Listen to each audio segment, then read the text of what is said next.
2, check 1, 2. What is up, everybody? Welcome to the latest episode of Mirror Quest. Today we are joined with the second member of the Lux campaign, the man, the myth, the legend. It is the Rick Turbo. Nicki Minaj. Let's go. No, for real, chat. So what happened was I accidentally tagged Nicki Minaj in my first tweet and quickly deleted it. Okay. But yo, Nick, what's up? You want to introduce yourself? Yeah, hello, I'm Nicki Minaj. Every time I try to sneak around, my ass cheeks clap in the work guard. I need some of that freaking ass cheek energy right now. I'm so dead right now.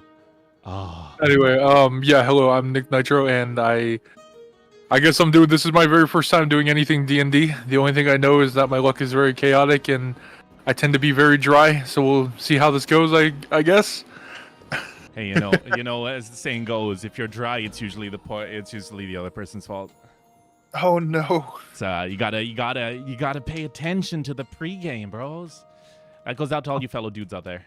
But I'm gonna pre-hit. Dude, I'm super excited. So if anyone who doesn't know, Nick is a great friend of mine and someone who I've been trying to coerce into TTRPGs for a very, very long time now. But it turns out all it took was a few glasses of alcohol and some persuasive words, and here we are. Yes, let's see who drank the alcohol. I'll let you guess. I'm still very sober. Hey, oh, it's all fair. Dude, I recently got an ad. It was like a don't drop the soap ad, but it was just like it was weird, right? Because it was just like, no, nothing bad's gonna happen to you. It's just a very good soap. Like that was the concept of the entire ad. Dude, like speaking of that, I need to go buy some more. Oh, like these are my at home thoughts. Like, you know, my boring, like I'm an adult thought. Like I was actually just sitting there thinking I need to go do shopping for more soap. Oh, dude, I was just like, when you're like speaking of that, I was like, where is he going with this? What is he gonna say? No. I'm getting boring now. I'm like thinking like. I'm like looking at discounts and like I'm like looking at places and seeing how free they are that day. I'm like getting excited over really boring ass things. I'm like 60 before I'm 60. Let's go. Dude, like someone told me, right? You know you're an adult when you get upset when the supermarket rearranges where they keep their stuff. Oh yeah, you like for me it's like I make a mental note of where everything in my life is and exactly where it is, and if it's not there I get slightly upset. Yeah, for real. What is it, dude? When the bread is in the freaking pastry aisle, I'm like, it doesn't belong there. Pastries are pastries. Sorry, that was a personal note. Oh, you're good. I was like watching JJK. Well, last thing before we start, yeah. I was watching JJK and the character Nanami. He was like saying, Yuji was like, I've faced death more times than you can count, and then Nanami was like, it's not facing death that makes you mature or an adult. He's like, it's noticing that your hair's falling out in your pillow every day. That makes you an adult. Noticing that they're not selling your favorite food at your favorite place anymore. That makes you an adult. Yeah, that is like noticing you missed yesterday's sale when you could have been there and saved some money. That makes you an adult. He's like, it's all these little despairs that makes you mature. But you know what? You know what, man? At least we don't have to deal with school anymore, right? That was... Oh, no, man. What are you talking about? I still school people. pulls up freaking Sekiro montage. Also, fair warning, Nick is roughly 30% louder than you. Oh, yeah. Don't worry. I literally just put him down by 30%. I got you, Alcor. Cool. $10. Nick's gonna get in that one. All right. So Mark's got some money on you. This is... Okay, listen. So let me explain to you how my luck works. All right. The moment I try using my luck for anything nefarious, it will blow up in my face. So I need to be completely unaware as I'm moving. That is beautiful luck, especially knowing you and the type of character that you want to play. I'm looking forward to it. All right, Nick, you ready to start? Yep. Do you hear the music in the background, by the way? Hold up. Let me turn it up a little bit. Yes, now I can. Perfect. I'm gonna throw you in head first, right? You're just. I know I said I was gonna be gentle, but did you hear that? I'll be fine. Let's go. Cool. Here we go. So close your eyes, Nick. Your brain is still kind of foggy. You don't remember exactly how it went down. You hear a ching slash swords clashing. You feel in your hand that very distinct feeling of your sword cutting through flesh. Flashes of images kind of just appear in your head. You remember briefly a great battle, you leading the charge, legions of what seem to be like humanoids that have been kind of altered and modified, scars all across their body, charging after you in battle. Images of many of your men, many people who have fought alongside you falling. The enemy equally diminishing in numbers. You remember standing on a field of, above a field of what seems like some sort of grain, maybe like some barley or hops, stained red. You in a final showdown with what you assume is the strongest member of the enemy army. More swords are clashing, lightning striking. It's your ideal, death at that, like in battle, in glory, right? It's like you can't help but even your recollection of this memory kind of makes a grin kind of just like spread across your face. But that's when suddenly one lightning strike crashes down right in front of you. Your ears are ringing. You look down to see a sword plunged into your chest. You weren't the victor of this fight, Nick. Nor were you the victor of the war. And as your what's it called? I'm gonna say that as your senses are beginning to dull, you look up at the hooded opponent that defeated you. I'm gonna let you say one last thing to them, Nick. Here's your first line.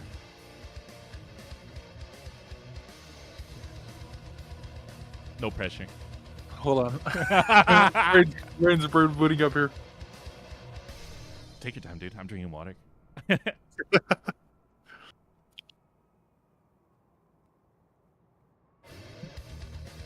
The next time you see me, I'm going to be ripping both of your ass cheeks out through your throat. The guy looks at you and just goes, big words for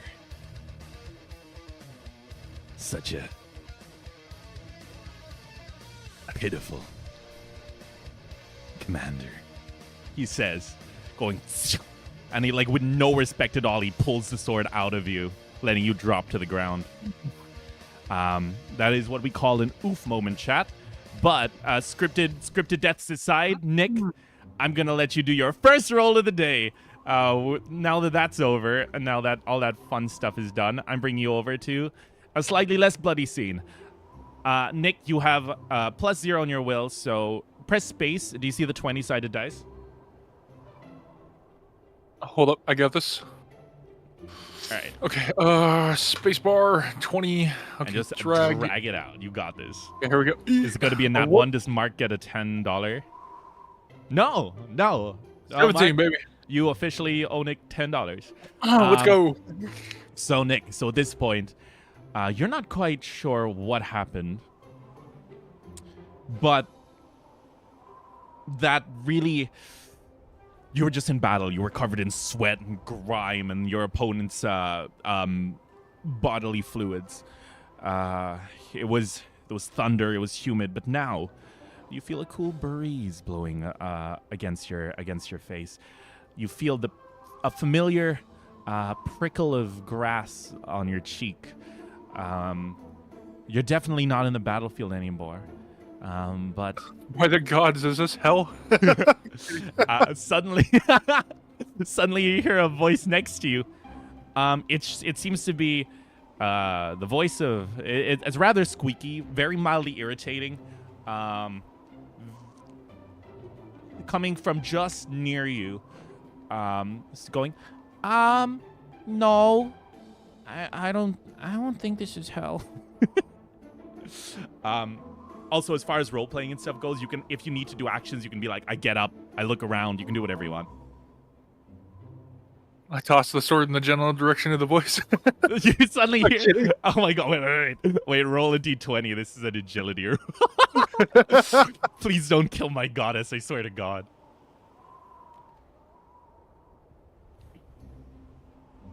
Oh Lord. We'll just say I grazed her cheek. Lord. All right, cool. So it's like a warning shot. You're trying to throw a warning shot. So you hear a ching, and you go suddenly you hear yell. Ah! Where'd you get that? You're sobbing. You hear light sobbing. Your eyes are still closed, by the way, and you're still on the ground.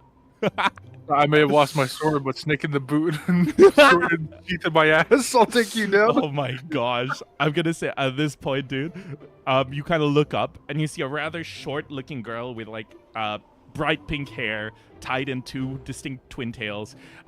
She's kind of being suspended over. Do you see this kind of? I'm going to use the dice as a pointer.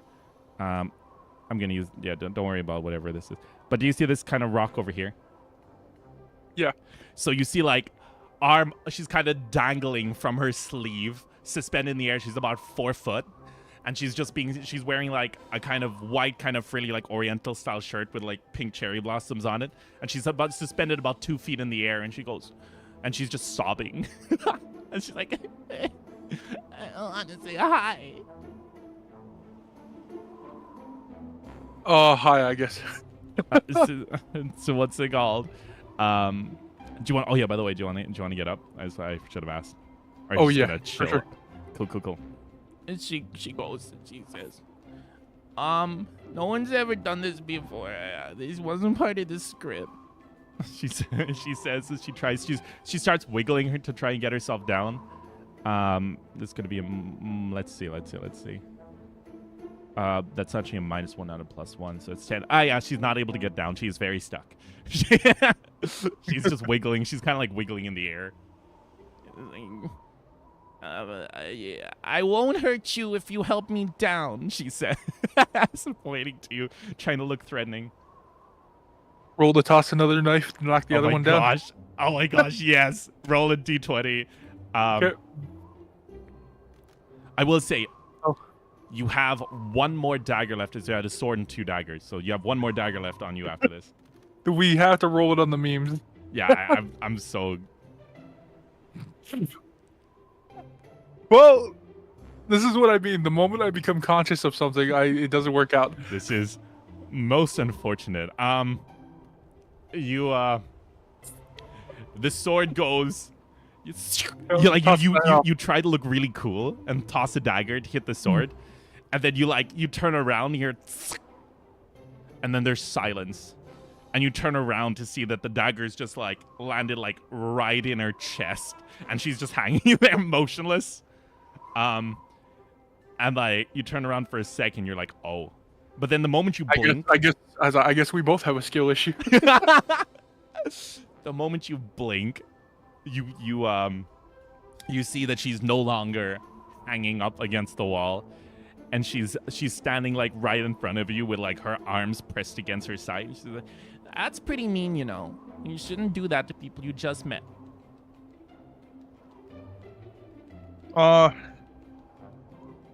I'll do these. I'll do whatever I want. I do these nuts. She says, anywho, so, you died. I just wanted you to know that. So I am in hell. Okay. Yeah. Well, no, you're in.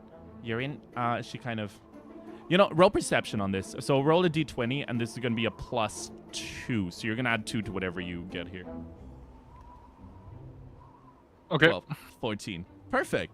You see her kind of look down on her hand, and she seems to have scribbled a bunch of notes on her palm.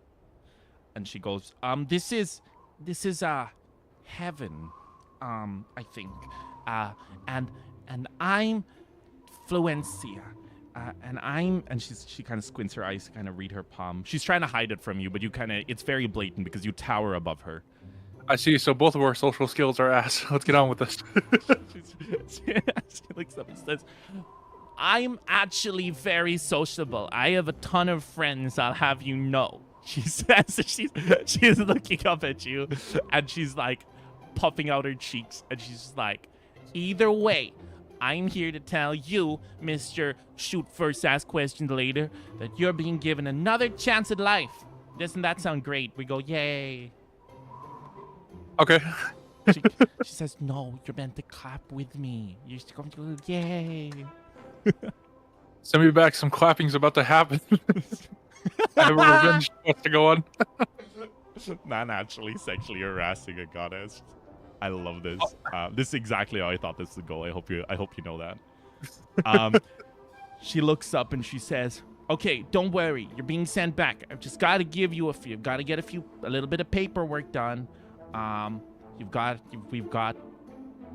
Okay, number 1, you're being sent back to stop." She checks her hand again. She looks up at you and she like stretches out her hand and she's like, "What does this word say?" And she holds her palm up to you and it just says like calamity, but it's like spelled wrong. So I believe it says calamity, but it's hard to tell with how clammy your hands are. They're not that clammy. And calamity.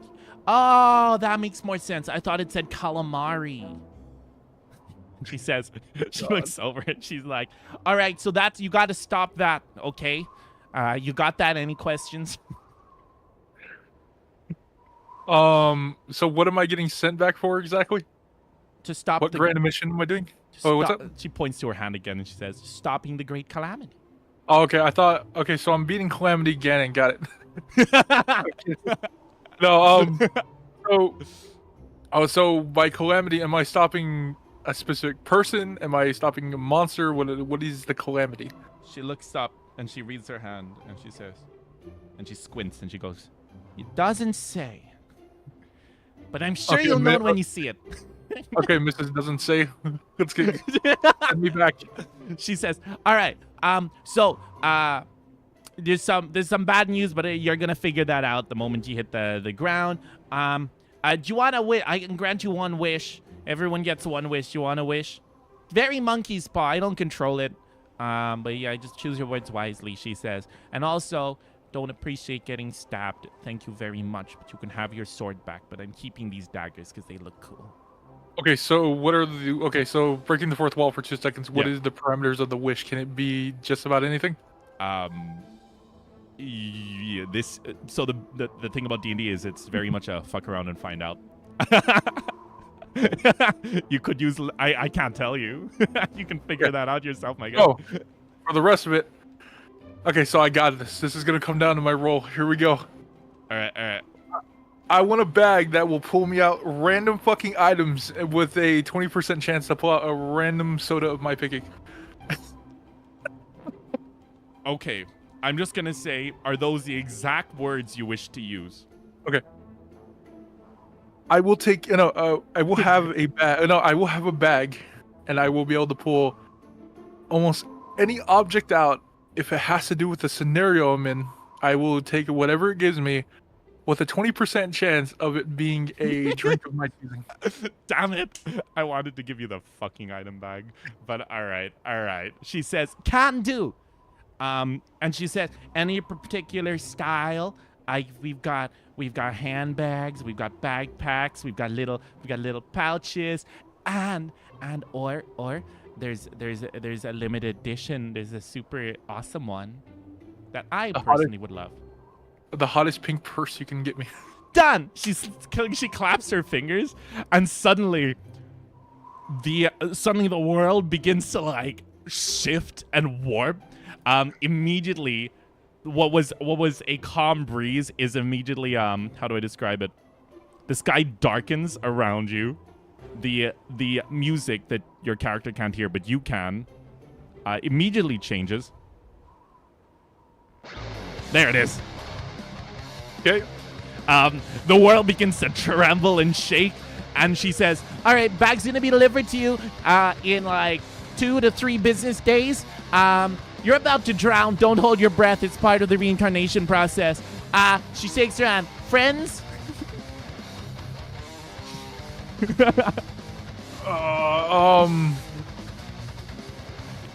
Hold up. I'm trying to think of my next move here. Also, as you do, you start to see water begin to rise. Oh, shit. I roll to pick up the dagger and toss it one more time. Oh, my lord. Yeah, roll agility. See if you can grab it, because it's on her side pouch. Okay. Oh, my gosh. Okay, we'll take the 15. Oh, my gosh. All right, as you go to... It looks like you're about to shake her hand, but you quickly grab the dagger, and you toss it straight at her one more time, and all you hear is, "You mother..." And then suddenly the water goes boom. And she's gone. You kind of squirm around. How do you react to the water? Like, how do you react to potentially drowning? Are you like, she did give you a heads up, so I'm gonna let it be up to you. I'm going to inhale the water and take it in full force. Perfect. You like smirk to yourself. Also, can we appreciate this music? Yeah. But you smirk to yourself knowing that you did a good job. And you just go, "Ugh!" And suddenly, once again, you just feel yourself absolutely black out. And badoom. I had to take over shots. Dude, you're an absolute menace. But yeah, someone in chat, before we transition into the next part of the intro mission, someone in chat asked how you finding the D&D game so far? So far, I'm taking every chance I can. Okay, so at this point, let me very quickly swap. I don't think you're in this area yet. I will bring you over momentarily. Laboratory is where I want. Okay. Yeah, I'm kind of tossing you everywhere right now, but it's the intro, you know. You got to deal with all the freaking boring ass story at the start. Okay. But as you roll will, let's see how conscious you are. Okay. Let's see. Yeah. What am I rolling? D20. It'll be a Okay. D20 for the only time we use the other dice are for like damage and stuff. So it's usually always a 20. Okay. 13. You open your eyes and you're immediately conscious. You see yourself. Your mouth doesn't seem to move though. You're like, it's almost as if it's like either stitched shut or you just have no control over it. But you see yourself tied on like a large like lab chair, if you will, or lab table. Yeah. You see a bunch of doctors kind of standing overhead with a bunch of scalpels. You see your arms. You immediately notice that these arms aren't the ones you're used to. They're kind of a lot more slender. Back when you were like a gray warrior, you were like, you were fit, you were buff, you were able to like break freaking iron bars with your hands. But you seem like you're in a much more weakened state, if you will. But yeah, how do you react? How much can I move? Not at all. You're in leather. Your arms and legs are in leather restraints, and you're able to move them. It's just your mouth that's not really working right now. I roll to make eye contact and intimidate. Oh, you just okay, yeah. Roll. Can I just call and do that? So you don't always have to call that you'll roll, because sometimes I won't even make you. Like in this case, I won't make you roll. I'll just say that. Yeah, you look and you just freaking. I wanna roll. Oh, you wanna roll? All right, go for it. All right.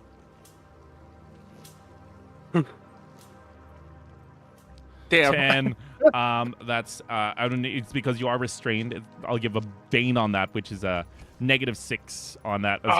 No. So you look over and you try to intimidate the doctor to your left, but your eyes, it's by no control of yours because you're new to this body, start tearing up, and what the doctor perceives is like a plead for help, and he goes, "You will get no pity from me."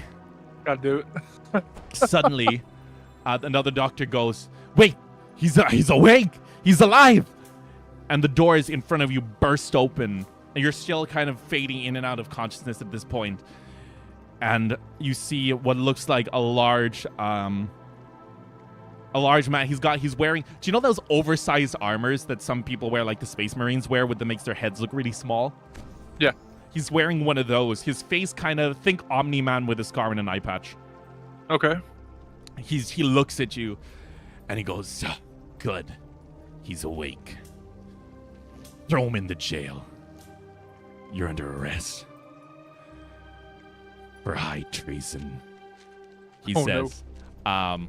And immediately, as you fall back out of consciousness, you hear many people rush in, like gripping all your body and like dragging you away. And this is when our story truly starts, Nick. Okay. So that's your tiny, teensy little backstory. Let's go very quickly. Dungeon, here it is. Boop, and then we get some. It's blood high treason, you say.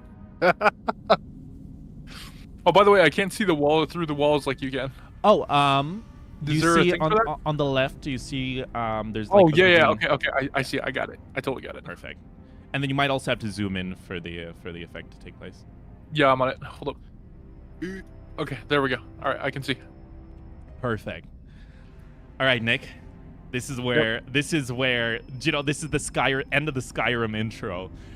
You find So you're awake. yourself. It's like, oh, so let's do it. The first thing you notice is you're in what looks like a large metal cage, in a large kind of stone bricked room. The cage itself seems chained to the wall, and you're just basically plonked in there. No sword, no nothing. Yep.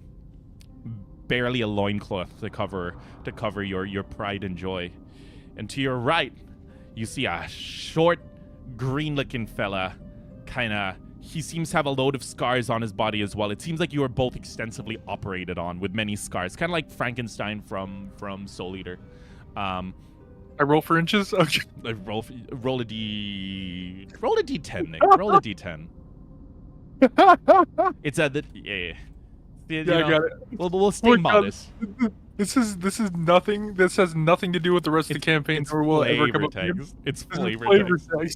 Okay, there you go. Oh, Fuck. that's unfortunate. Yeah, that's unfortunate, bro. It's okay. I'm a rogue. I'm supposed to have a dagger. It's what you do with it that counts.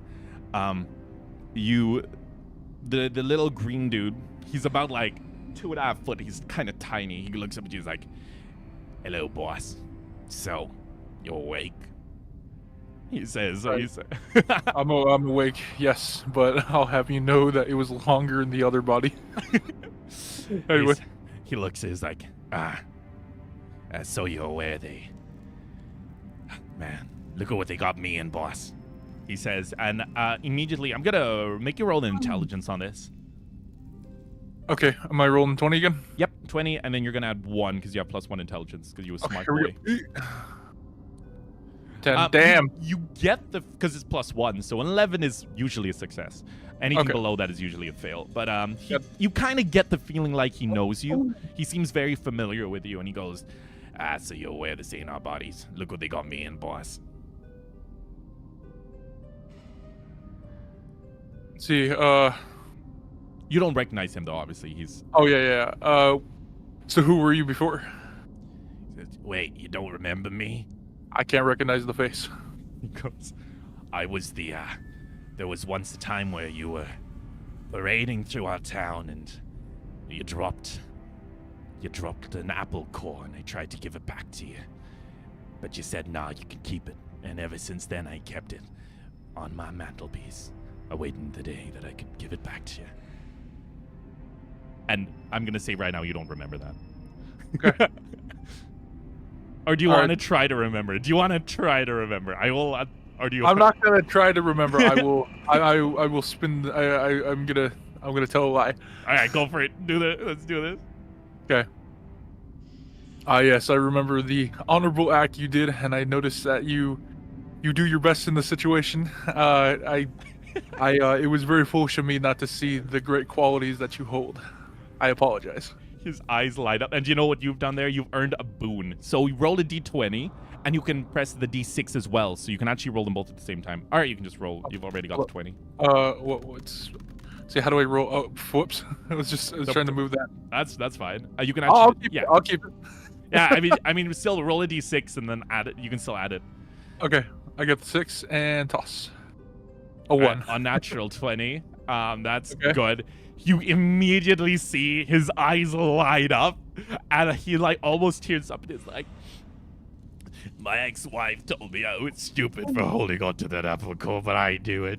I knew you had a great plan for me, boss. He starts weeping silently. His voice oddly deep for the little body he's in. He's like, oh, you've now I've finally got the opportunity to serve you. I would hug you right now, but I'm kind of tied up. Okay. So where do we go from here? He looks and he says, well, we're stuck in a room together.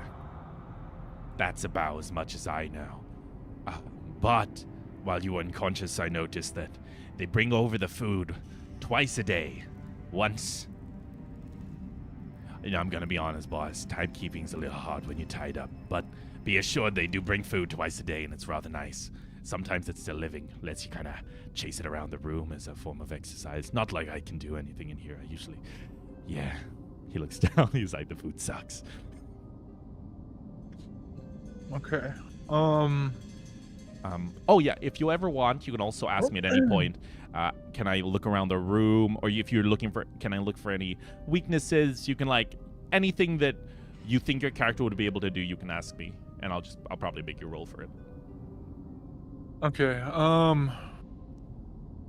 are there any windows that I can use to tell the time of day? Or at least the general idea? Roll perception on this one. This one's going to be a little bit difficult, but you can roll perception here. Dude, that's crazy. So, there isn't any in the room, but your cage is right in front of this metal door, which is right in front of another grate. And on the other side, you see a little bit of sunlight. Let me do this right.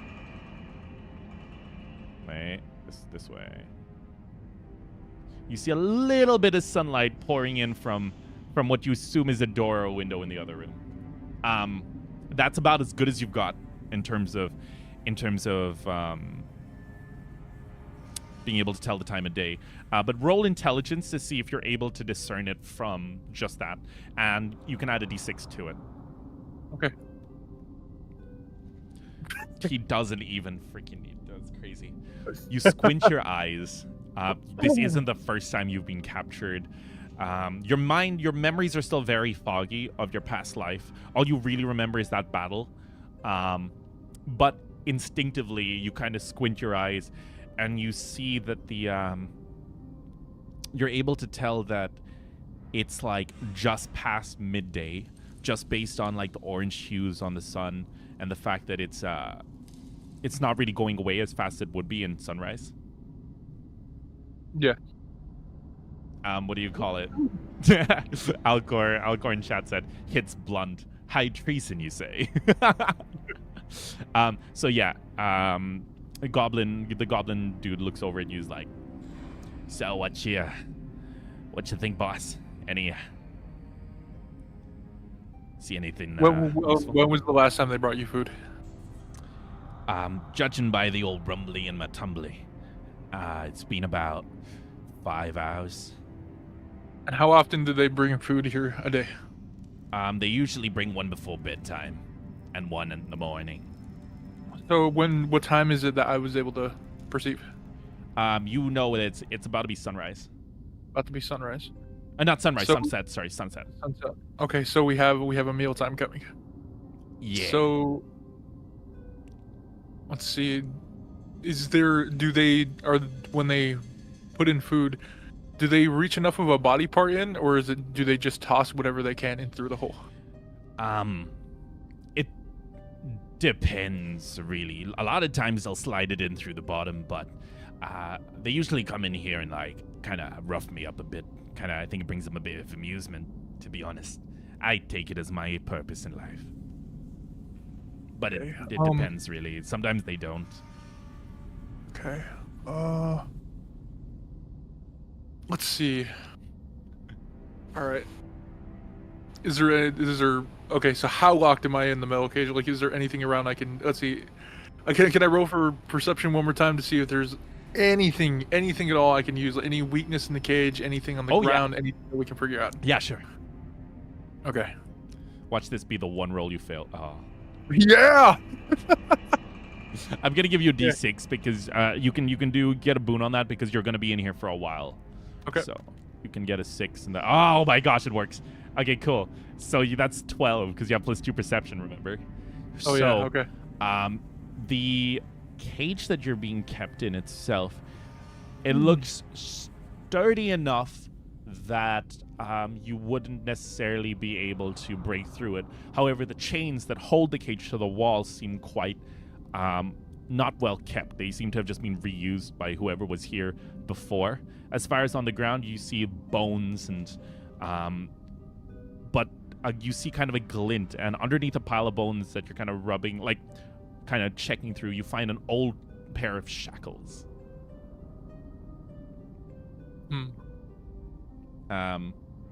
And obviously the bones, you can do what you want with the bones. Yeah.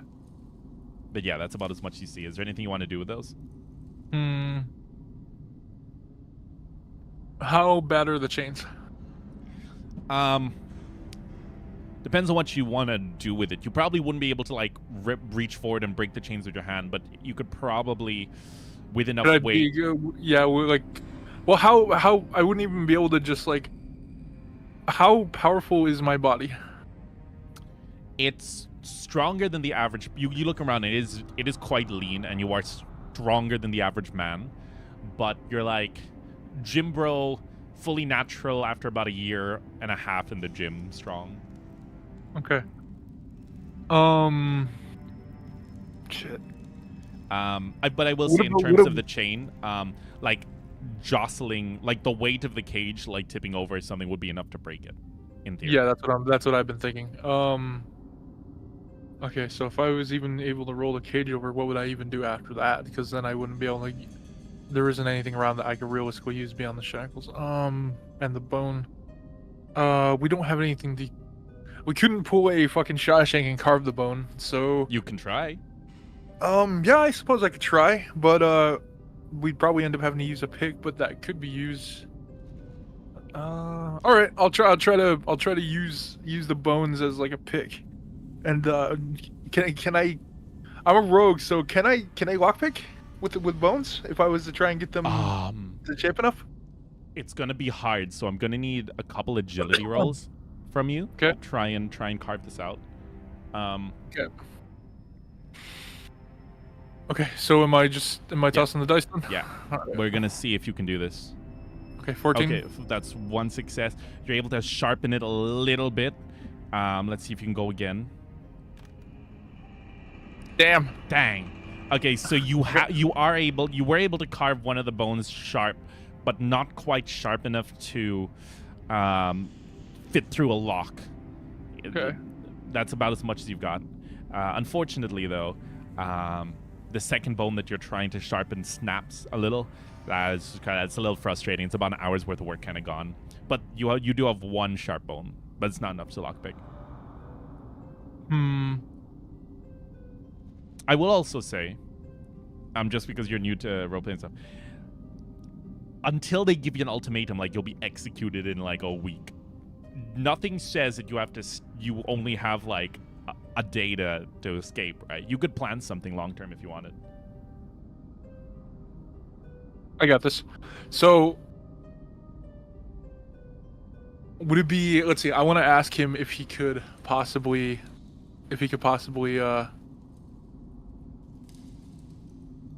have the guard. No, be annoying enough to have the guards to come in to attempt something.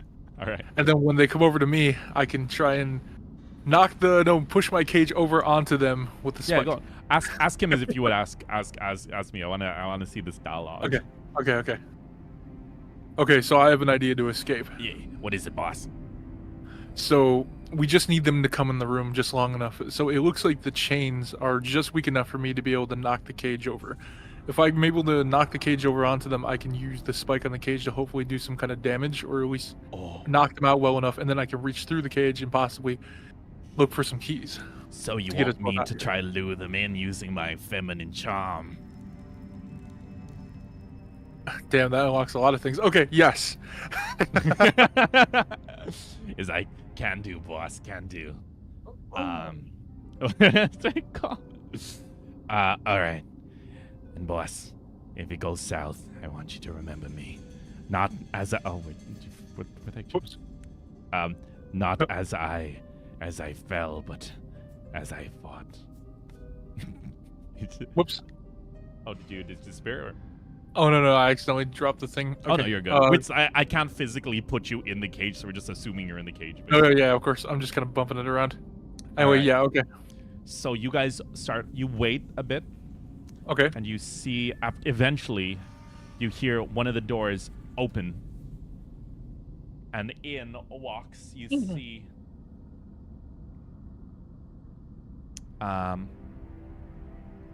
You see two guards through the bars kind of walk in. And as you do, the goblin kind of looks over and is like, hey, boss, there's two of them this time. What should we do?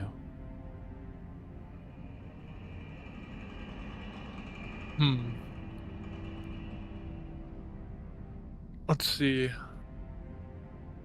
How small is their body? You tower... Well, not tower. They'd be about like... They'd be short enough, so like 5'5". So you tower above them. You tower above them. The goblin, not so much. Do they have armor on? Light armor, cloth armor, and helmets. Okay. It's very light. If anything, it's just for like fashion, or not fashion. It's more of a uniform than armor. Okay, I have an idea. The goblin goes, "I'm all ears." Is it possible for? Would it be possible for you to? Are their legs shackled? Not the goblins. No, only the arms. Okay.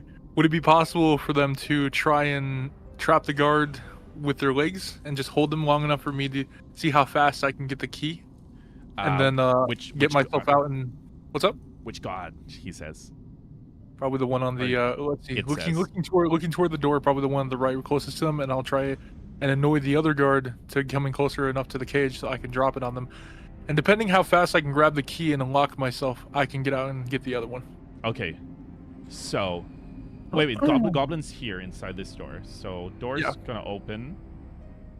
And so let me get this right. So what you want is you're gonna distract this guy, and this guy's gonna start beating up that goblin in theory, right? Yeah.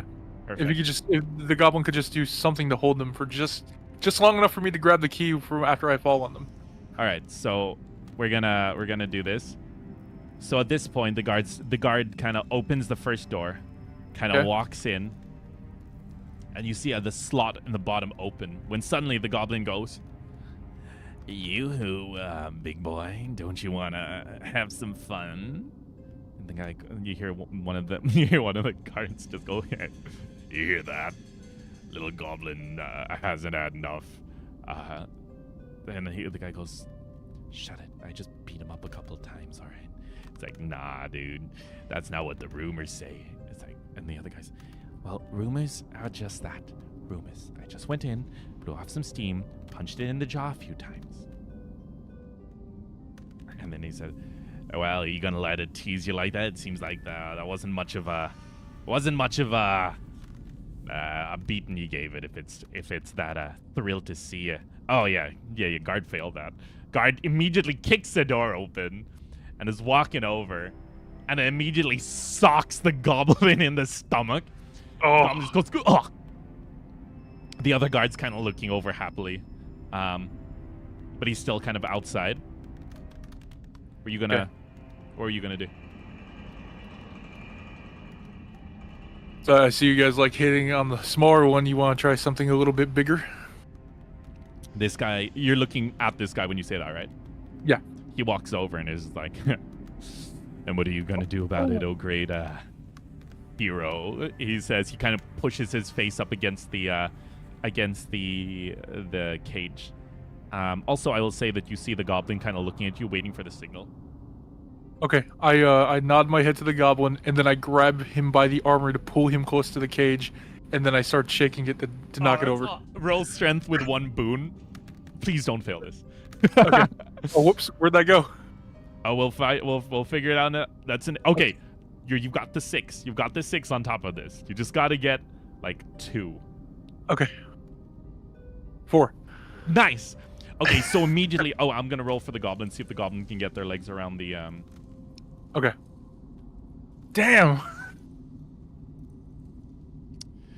Okay, so Rough. this goblin is gonna try. Suddenly, it's gonna try to jump up and like wrap its legs around the guard, but the guard's able to throw him off. But he is distracted, and while the goblin is doing that, even though that guard isn't restrained, the other guard is pulled against the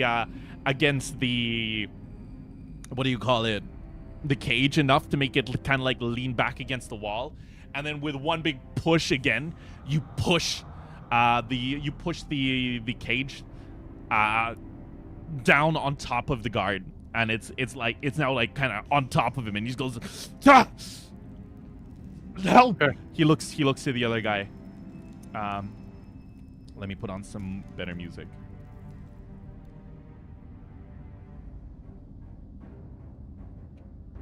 Okay.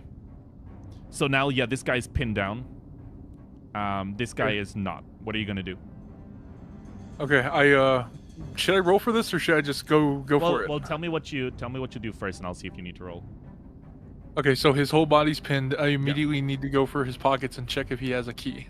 Yeah. To So in unlock this this case, roll perception. I'll give you a boon because he's knocked down. Okay. See, notice how you're getting boons because you're doing things in advance to make it advantageous to you. You're not just rummaging through his pockets here. You pinned him down first, and then you're rummaging through the pockets. Yeah. Okay. Yeah. Grab that dice for some reason. I'll just grab another one. Fuck it. No, you're good. Here we go. Oh, damn. You have your boon. You have your boon. Okay. These boons are coming in clutch. Okay. So what was it? So 4 8. plus 4, 8, and then plus 2, 10. I will say you are able to find a key, but not much else. You are able to find the key, though. Okay. So, I guess I unlock my cage. Okay, you step out, and now this guy's going to turn towards you, and we're about to initiate a battle. This is the battle sequence now. So, Okay. The way that the turn-based combat works in this game is you can either choose a fast turn or a slow turn. If you choose a fast turn, you can attack or move. If you choose a slow turn, it means that if the enemy chose a fast turn, they'll go before you, but you'll be allowed to both move and attack. That's basically the way this works. Wait, hold on. So a slow turn is it's let me able to move and attack? Yep, but the downside is obviously your turn order is later. That's the only downside. Also, you're armed with a bone knife right now. You still have your sharpened bone. Yeah. Does he have a weapon on him? The guy on the ground, they both do. The goblin doesn't and is still tied up. Okay. Then.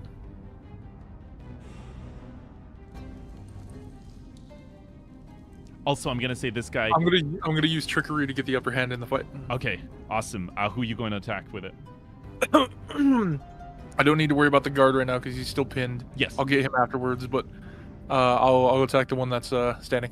Okay, roll to hit. That's a d20 plus your trickery d6. Okay, here we go. Oh 20. my That's gosh, 20, baby. dude, let's go. Okay, you don't even need your d6 here. Now your damage is gonna be it's an improvised weapon. So roll a d4 plus a d6. A D4 and a D6. Yep. Okay. So here's my D4. Oh my gosh. Wait, re-roll that one because it kind of got stuck. Yeah, I got stuck. Okay, and go. Oh. What the heck? Oh, okay. It's stuck. Wait. Okay, wait. I'm gonna remove all the dice. Maybe just drop it in the pit. Okay. Yeah, we're just gonna toss it somewhere where it's not gonna get caught. Okay, just right there. 3. 3. Perfect. And then roll a d6. Okay. And the D6 is 3. 3. And because it's a d20, we double the first 3, so that's 6. So 6 plus 6. No, 3 plus 3 plus 3. Okay, awesome. So you lunge forward, and using your dagger, you just kind of. Is there any particular you want to stab him, or are you just going for the lethal? I'm just going for the neck. Okay. That's the part that isn't guarded by the helmet, so it makes sense. The knife goes and sinks into the guy's neck, and he screams out, and the blood goes kind of just like what do you call it?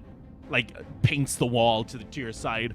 He steps back. He is so in D&D, not all D&D, but with me, I won't tell you how much HP he has left, but I'll tell you when he's bloodied. That means when he has half HP. Usually when they're in their enraged state.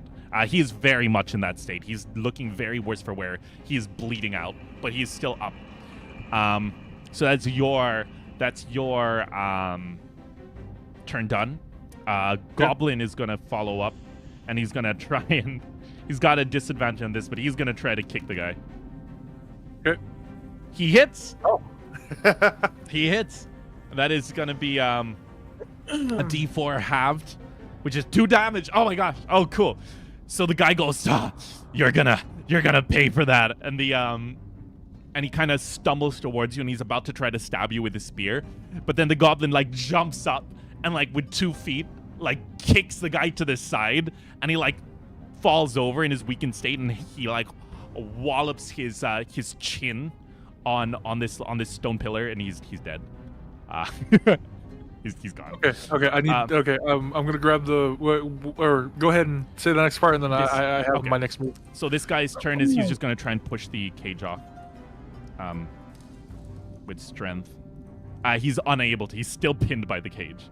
Cool. Okay. I'm gonna take the other guy's weapon, and then I'm just gonna finish him off same way. Awesome. D20. With a D6 with 2 D6 because you have trickery again. Okay, here we go. Oh yeah, I can grab both. Okay. Here we go. So by the way, D6 they don't stack. You just take the higher D6, if that makes sense. Okay, here we go. Cool. And go. 16 and 4. You have another D6 if you want. Oh, okay. It's the Oh, whoops. Oh, they're together. Okay, yeah. I'm sorry. I'm still figuring this out. No, We'll you're just good. ignore the other one. 14. Okay, so we've got the 3 and the 5. Okay, so either way you succeed. Now it's going to be a D6 damage, 2 D6 damage because you've got trickery because the speed So is more damage. am I rolling 2 D6s? 2 D6s, yeah. Okay. Am I rolling them one at a time or both? Same time. Okay, here we go. And boom. 8 damage. Oh, the guy's on the Okay. ground, and you just like, are you going for a lethal, or are you gonna try and like? I am going for a lethal. All right. A big, just your spear sinks in and goes, and the guy goes like and he struggles for a little bit, and then his body kind of just goes limp, and he is also the dead's. All right. The goblin goes up, and is like, yeah, boss. We just did it. I give you a high five, but I'm a bit tied up. Okay, I guess let's see. Does the key that I have work on their shackles? You try it, and it does. Okay. All right. Yeah. We're ready. The guy, he goes, yeah, mind if I do a bit of looting, boss? Go for it. Actually, this all plays into my plan on why I went for the neck. Oh. So it doesn't... Yeah, if we can get the clothes cleaned up a bit, we can wear it. He goes, you're a genius, boss. And you both start like rummaging around the clothes. You don't find anything else of value by their weapons. And you are able to pull off they seem a little bit short on you. So that would get a little bit of suspicion, but not like enough that people would think you're just... It's more that like, why don't you have... You know what I mean? It's like... Yeah. Now, the problem is the 2.5-foot goblin. that is... Oh, 2.5-foot goblin! I thought you said they were like 5. No. The enemies were 5 foot. The goblin is... The goblin is So tiny. goblin is currently wearing the clothes.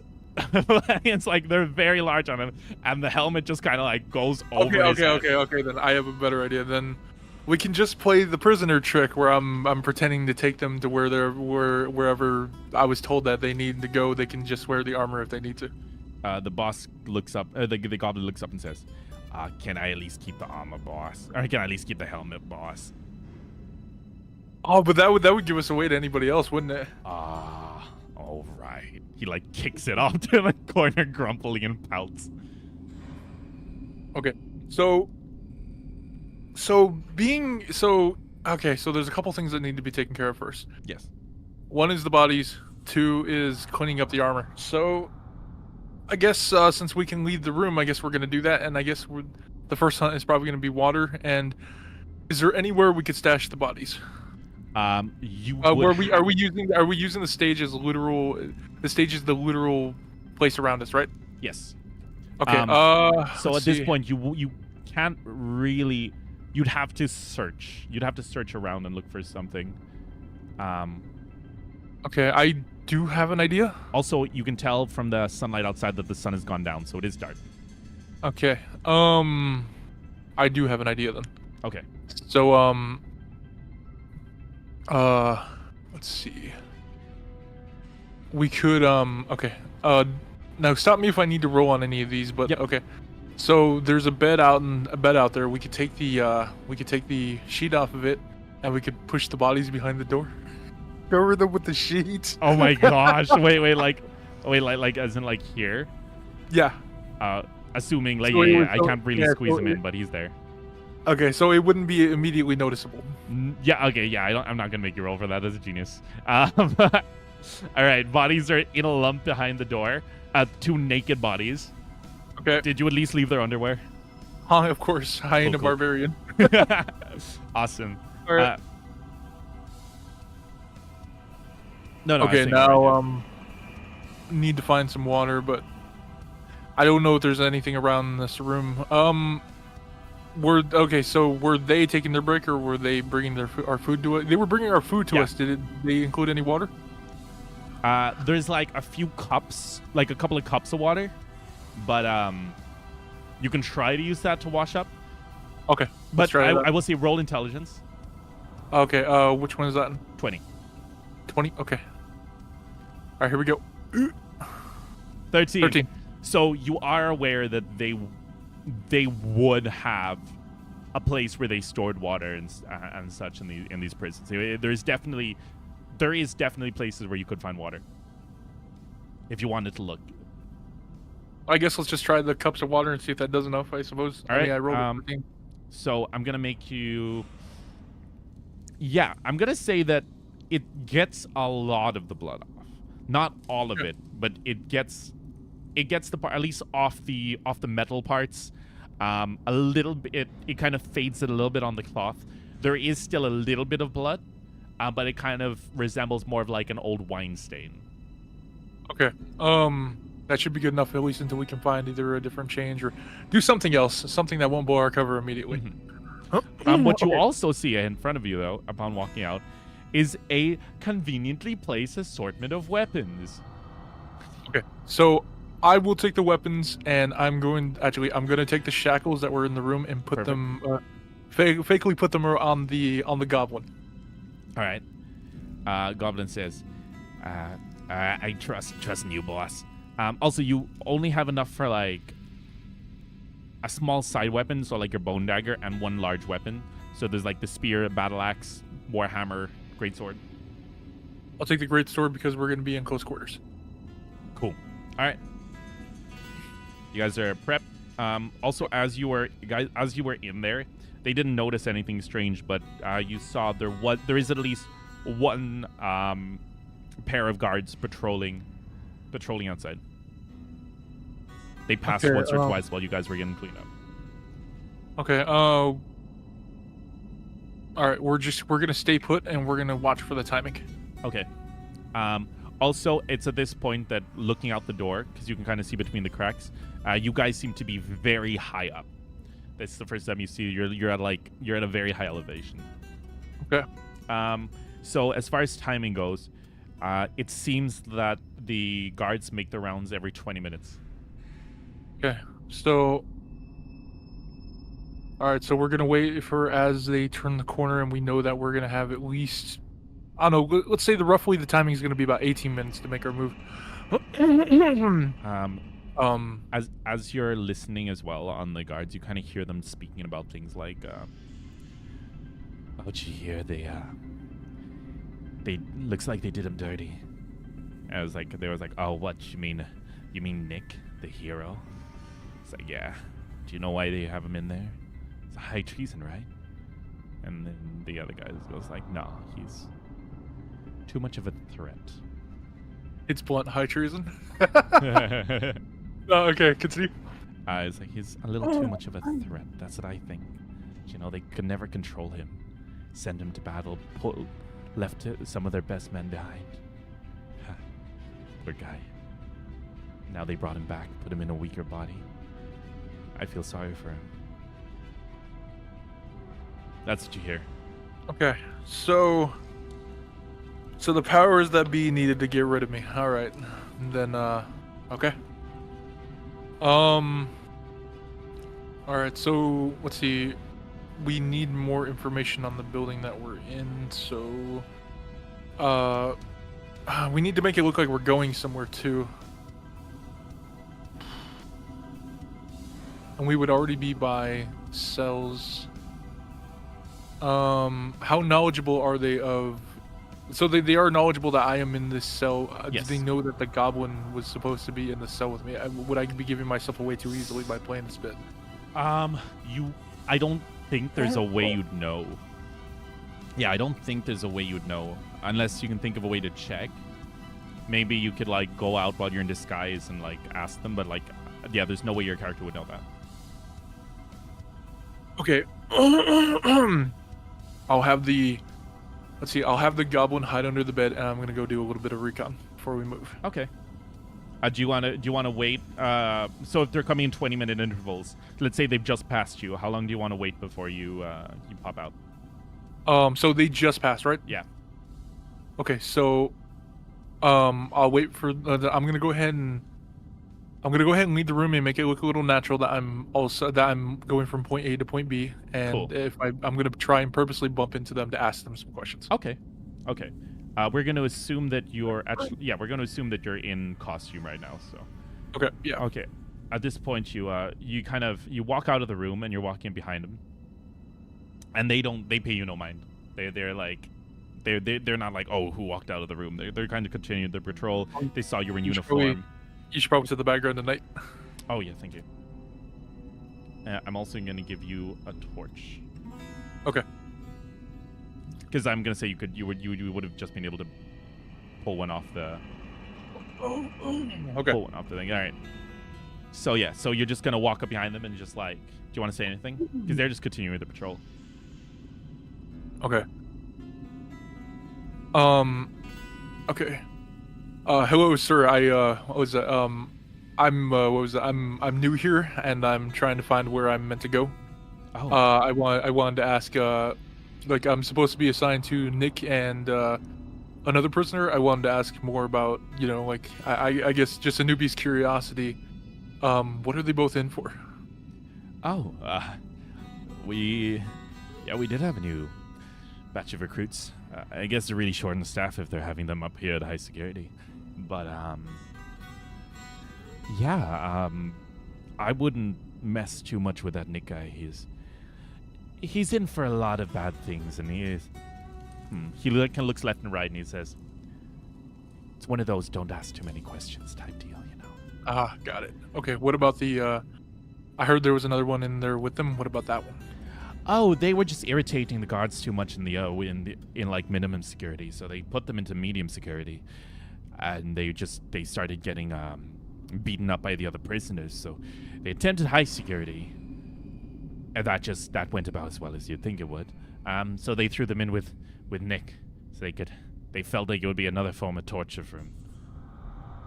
Okay, sounds good.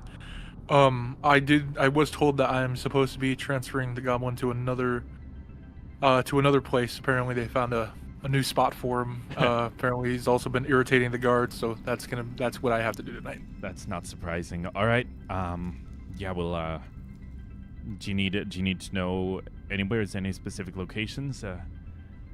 We can help you out. We're just on patrol. It's boring. Nothing ever happens up here. Well, give me a second. I need to think about this. Also, chat, what do you guys think? I think Nick's starting to get the hang of it. Everything's personal, kid. Professional says. Guess we'll need to get rid of them instead. No, we don't need to. We'll keep this as stealthy as we need to be, as long as we need to. Yeah, I love how he's taking the goblin with him. Like, there's no benefit. There might be in the future, but like, you're a kinder man than I. Let's just say that much. Let's see. Nah, man. There's always something else down the line. I'm always been that way. Yeah. It's always good to have favors, right? Yeah, I'm never quite evil, but I'm never quite all the way good either. I'm legitimately as chaotic neutral as it gets, and I'll be as calculated as I need to be. Let's see. I'm lawful chaotic. I'm gonna be as chaotic within the rules. I'll never tell you what they are, but it'll work out. Let's see. Chaotic. Okay. What would be the best place to get? Let's see. So we have the information that we're safe doing the method that we're taking. We need to get down to the exit, but we have no idea where it is. So I'm guessing from. Okay, I need to ask them. So I'm assuming the top is high security, the middle is medium, and the bottom is low, right? He says yes. Actually, right now we're in a very specialized cell. Actually, Nick is the only one held up here, along with the goblin. What was it called? Once we get below, you'll start to. He says, "Care to follow me? I can show you. It'll be easier to explain from over here." Okay. They kind of lead you down a little bit. They're being quite friendly. These guys, you can tell that they're bored out of their minds. But they kind of lead you over, and they point down and says, as you can see, it's we've got many different layers, he says as he points down. And each layer down lower holds different levels, with the minimum being at the very bottom. Up here is kind of where all the guards are stationed and where the warden is, his office is. As you can see, the building you just came out of, that's kind of more of a... it's where we keep the main prisoner, as well as we have a small storehouse in the back. It's hasn't been used in a while. It's kind of a little bit redundant. And this building over here, he points ahead. That's where the warden lives. Okay. Who is the warden? The warden is unfortunately he looks left and right. He's like a very pleasant fellow. I would avoid him at all costs. He's the kind of person who enjoys shows of power, if you get me. Kind of guy that would make you pick up a cup on the floor because it was positioned wrong. Okay. As for his name, they call him Barnabas. Barnabas the Kind. He says that with a chuckle. Well, you would say he kind of has it coming then, huh? I'd watch that kind of language. You never know who's listening. He says with a smirk. All right. So here's what I'm gonna do. By the way, you're talking with the guy with the crossbow.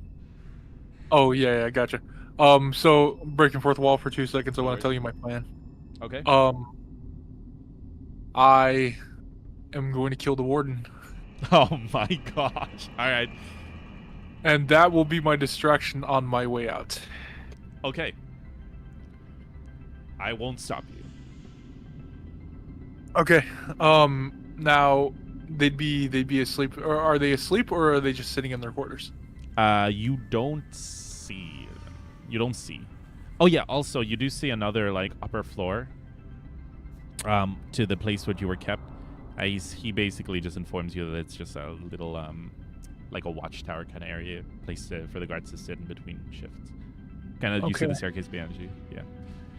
Okay, so I'm running out of time before the shift change. They're gonna know the guards, so I don't have a lot of time. Mm-hmm. Hold on. Okay, so I need to think bigger picture here. So I'm not gonna be able to dispose of the bodies in a really well way unless I find a better place. Because if I can dispose of the bodies in a better way, it'll buy me more time. If I'm able to kill the warden, it'll cause enough confusion for me to just take this guy and get the hell out of here. But I could try sneaking all the way down, but it would only be a matter of time before somebody would question me a little too much. Mm-hmm. So if I take the spicier route, I'm guaranteeing myself enough confusion.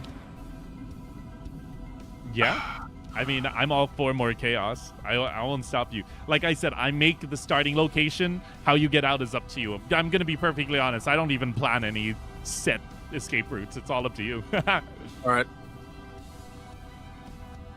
Let me go use the restroom real quick. He goes, all right, just be sure to throw the bucket over the edge. We don't want it festering. Oh, one more thing. Does anybody take care of the stuff below? The stuff below? No, it just falls into the moat. Nature takes care of it. Sounds great. Thank you. I'm gonna go ahead and start transferring the prisoner. All right.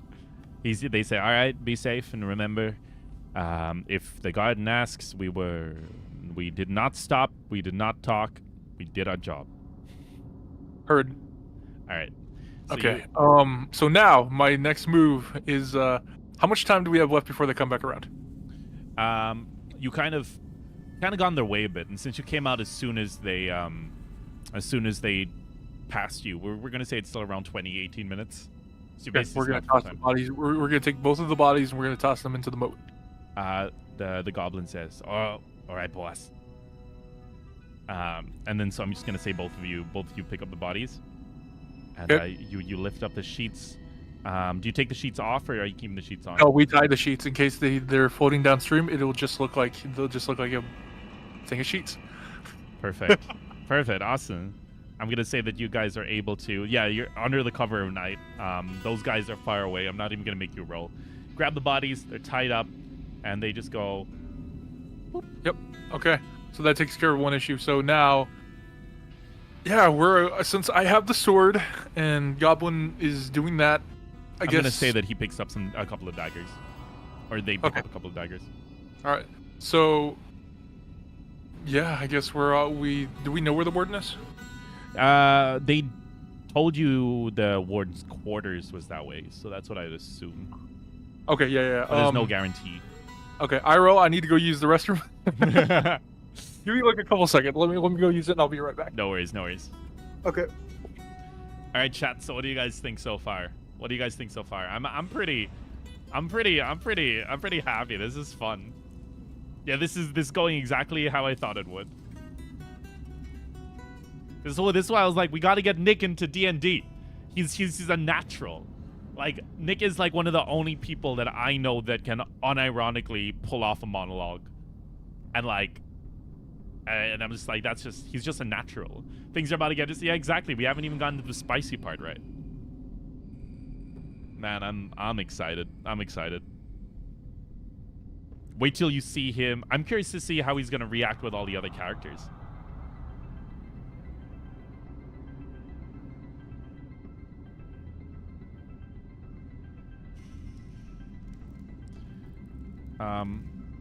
Nick is awesome. Yeah, you're so right. You're so real for that. I wonder if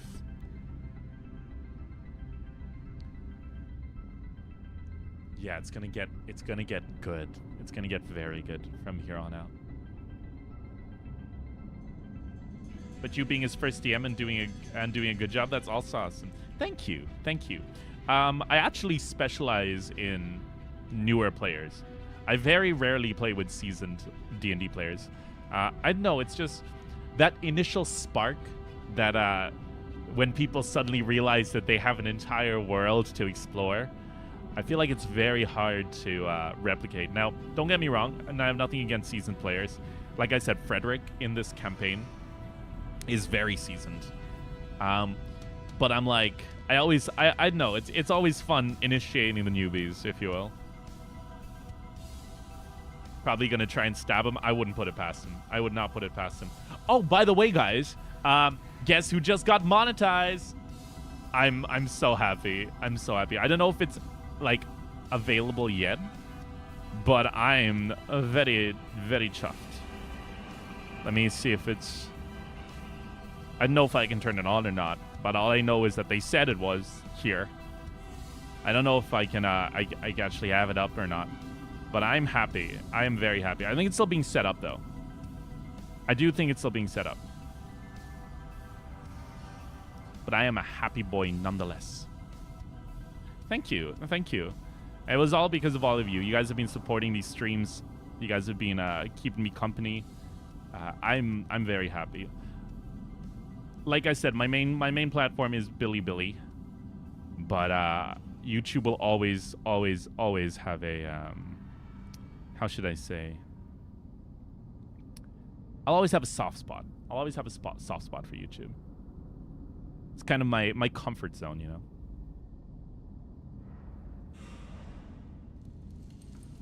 Oh, wait. Let's see. I'm going to hit accept. Oh, boom. Guys, refresh. You guys, we're going to have... There you go. I just turned them on, I believe. Yeah, they're on. I'm so incredibly happy. I wonder when I'll be able to get memberships, though. I do have supas. I don't know when I get memberships. I'd like memberships. Memberships would be cool because I want emotes. But I think for emotes, I need 4,000 watch hours. But I mean, it is what it is. It is what it is.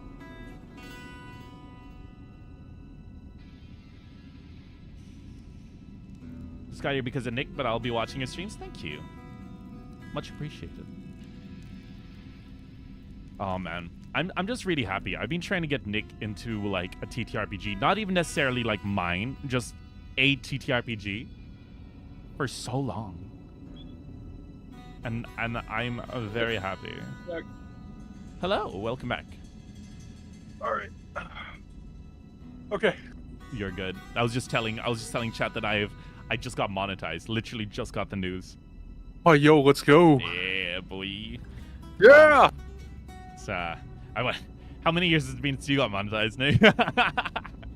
I actually had to get monetized again not that long ago. Wait, because really? I lost it. Yeah.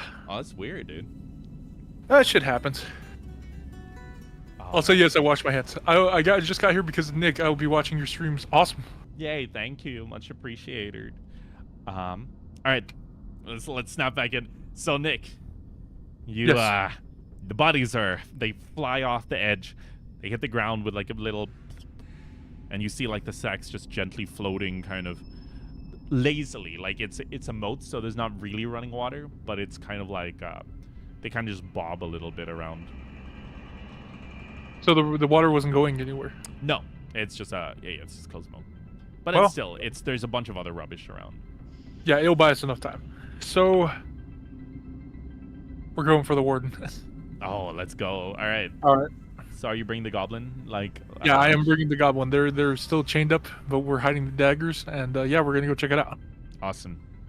We're gonna fake it out, like These guys aren't here. Would the warden know if I'm a new recruit or not? I don't think your character would know. Okay, so there's no way I would know. So okay. No. You wouldn't really know, unfortunately. Okay. Then I will risk going to the warden with asking about where I should put the goblin then. All right. And if he doesn't believe me, we'll figure it out from there. All right. So you knock. Oh wait, that's the bedroom. 1 second. Where's this study? It's over here. Well, first we need to figure out if he's asleep or not. Oh, okay. So will I say you just kind of peek in there? Peek in the bedroom? Yeah. Roll agility. That's going to be a stealth roll. Okay. 20?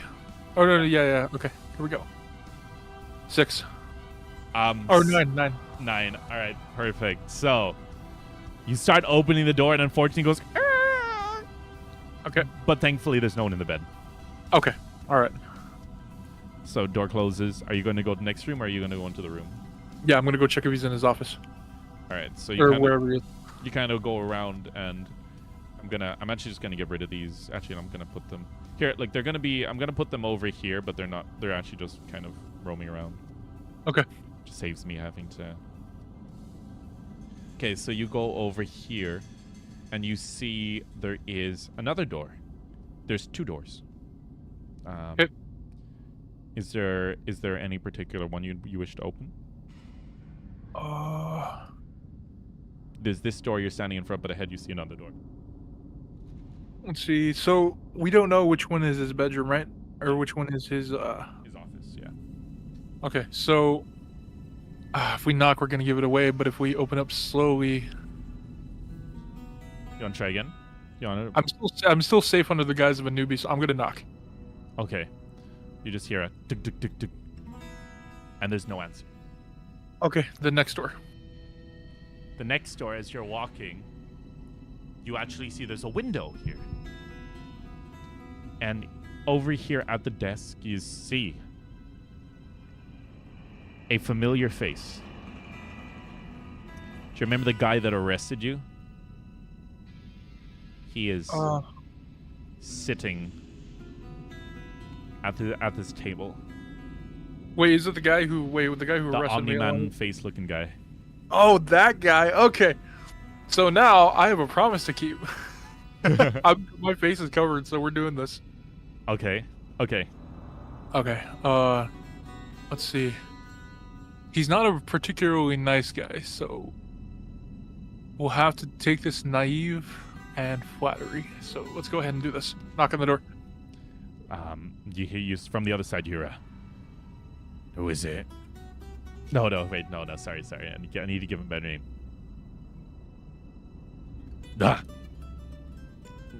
Who's disturbing me at this time? Okay.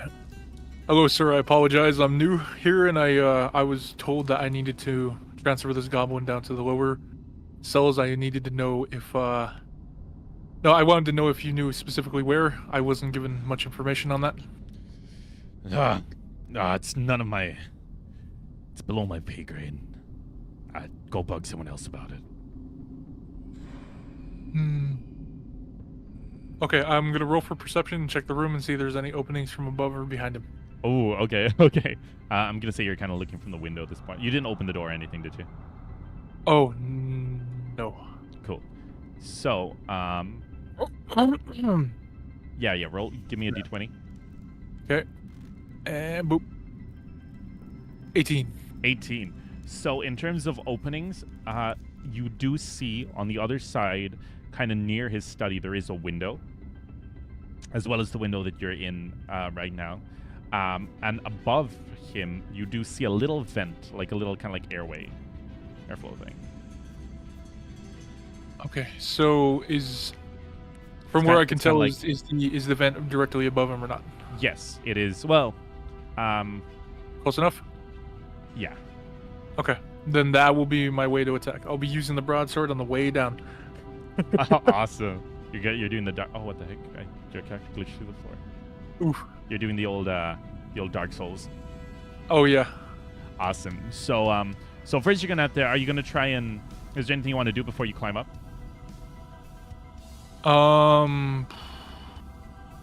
We have daggers and a sword, and the weapon should be good enough. They won't discover his body immediately. So, let's see. What would I want to do? Let's see. If I'm able to successfully kill him, then the body will need to be set up to be found, but after a little bit of time, like with a little bit of a delay. So we could be dramatic, or we could be quiet. We could leave the body where it is.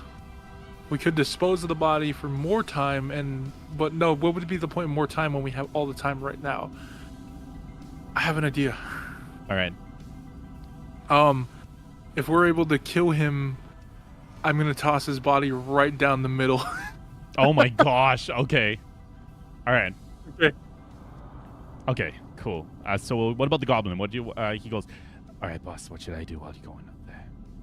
Okay. He's gonna hide by the door. If I fail, the goblin will come up from behind. Okay. Cool. So I'm gonna say that you're able to, without much effort, kind of cling to the edge here and then make your way up, kind of keeping low. You kind of see the other two guards kind of in the distance. They're not super close right now. Okay. But upon approaching the vent, you notice something strange. Branibus, has now stood up from his table. He's still directly under you, but you see him kind of smiling as he seems to have a sigil drawn into the ground. It seems to be made of some sort of crimson liquid in the shape of what looks like a hand. And there's candles around each of the edges. And you see him kind of look left and look right before he sits down cross-legged, and he begins to hum to himself, causing the lights and the candles to flicker ever so slightly.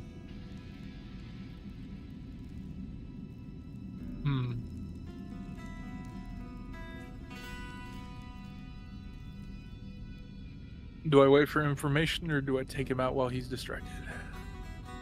The choice is yours, my friend.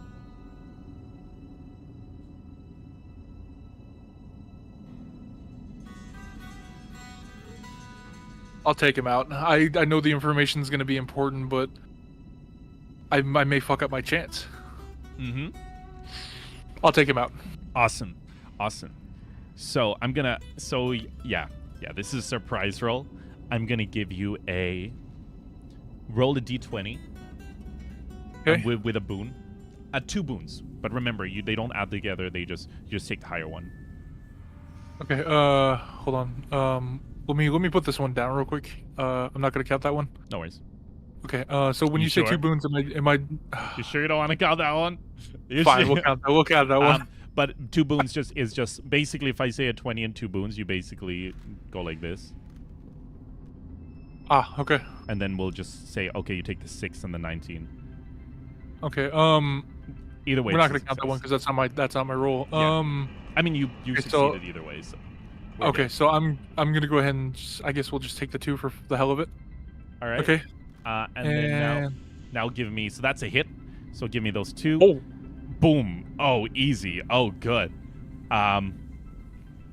You're gonna, from above, drop straight down into the room on top of Barnabas.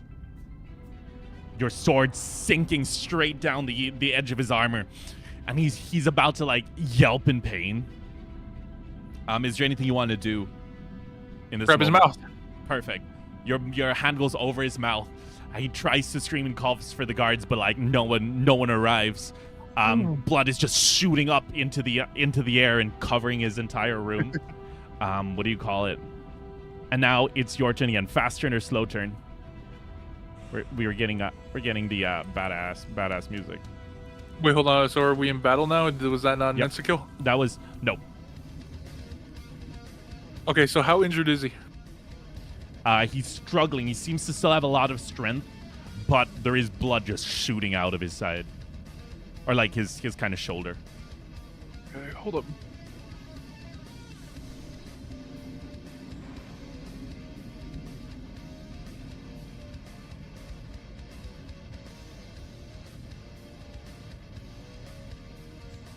Okay. All right. I'm ready to make my next move. I guess let's see, I still have my sword. What weapon does he have? Does he have any weapons on him or no? He's holding what looks like a guitar. Yeah. That is also an axe. Okay. Yes, axe guitar is a trope that I am not afraid to use. No, that's fine. Let's see. I still have nimble recovery. You do. So I can use that for my follow-up, right? Yeah, so if you wanted right now, instead of using an action, you can disengage from him, and he won't be able to. He'll have to move and attack you, basically.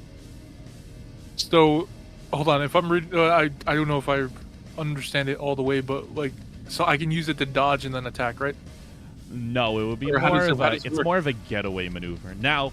Oh, it's a getaway maneuver. Okay. But I will give you a little tip.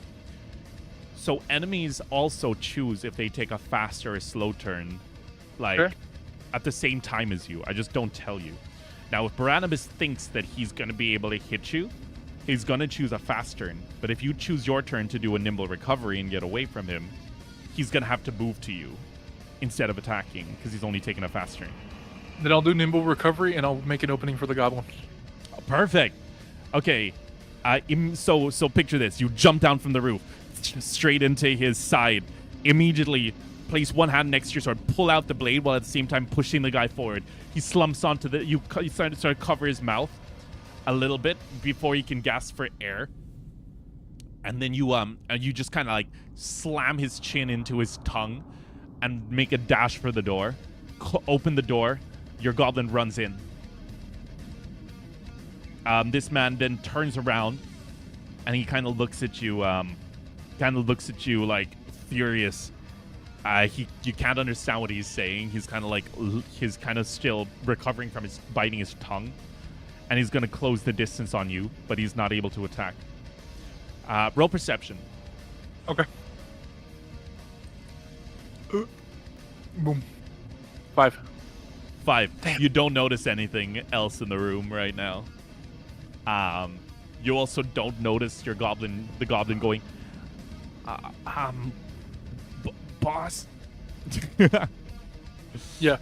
All right, you're up now. It's next turn. Fast turn or slow turn? Wait, hold on. So what's the benefit to a slow turn again? You can move and attack. But, Okay. But your turn order is later. I'll take a slow turn. Okay.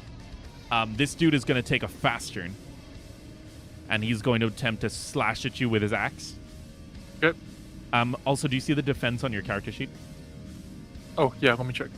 It should be amongst the health. Also, ignore the 6s on this. It's an 8. So he got 8 plus 1. Is your defense more than 9? It is 10. Perfect. He grabs his axe. He swings it around. He's gonna try and what's it called? Go for a big cleave on your side. But you're able to sort of like move to the side ever so slightly, causing him to hit the wall and just goes clink and bounces back. So you're able to evade his attack. Okay. It's now the goblin's move. And the goblin is going to look and he's gonna try and once again alert you to something. Okay. And fails. He's going like, boss. He fails, so he's just gonna. He sees he's not able to get your attention, so he's gonna try and throw a dagger at the guy. Hits. D4 damage. 2 damage on this guy. Okay. 10. Okay, the guy now looks. You see that he's now. The dagger kind of hits him, and more blood kind of spurts out, and you see blood begin to trickle down his mouth. He is now bloodied. Okay, so he's half. All right. So I guess I'm just gonna attack. Okay. Using your broadsword, right? Yes. Perfect. Roll a hit, and you're using trickery. Okay. So you can add a d6 to. You can add a d6. Okay. Yeah. Okay. 5. So 5 plus 3 is 8. Plus 1 is 9. Unfortunately, you go for the slash, but he looks at you and he grunts and he goes, "Oh, what's it called? You're no recruit," he says, and as he says that, he like lifts up his hand, and your sword just kind of like bounces off the metal bracer on his wrist, or on his like forearm. Damn. All right. All right. It is now your turn. Okay. Start with a perception roll. Okay. Yeah. 15. You notice to the left, his blood that's kind of splattered across the room seems to be moving slightly. You're not sure how or what, but it does seem to be moving. Okay, that's what you notice. We can't retreat. If we retreat, this all goes to shit. He knows it's me now, so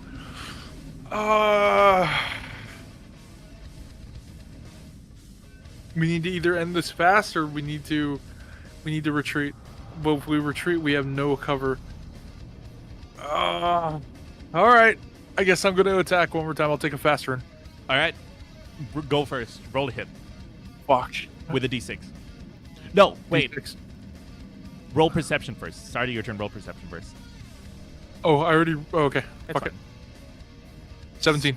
So you notice now the blood seems to be collecting in a small pool in the middle of the circle that he drew. Yeah, okay. Okay, so we need to figure out, was he summoning something or was he doing an attack? It sounds like he was summoning something, so this is about to get really fucking bad. Oh.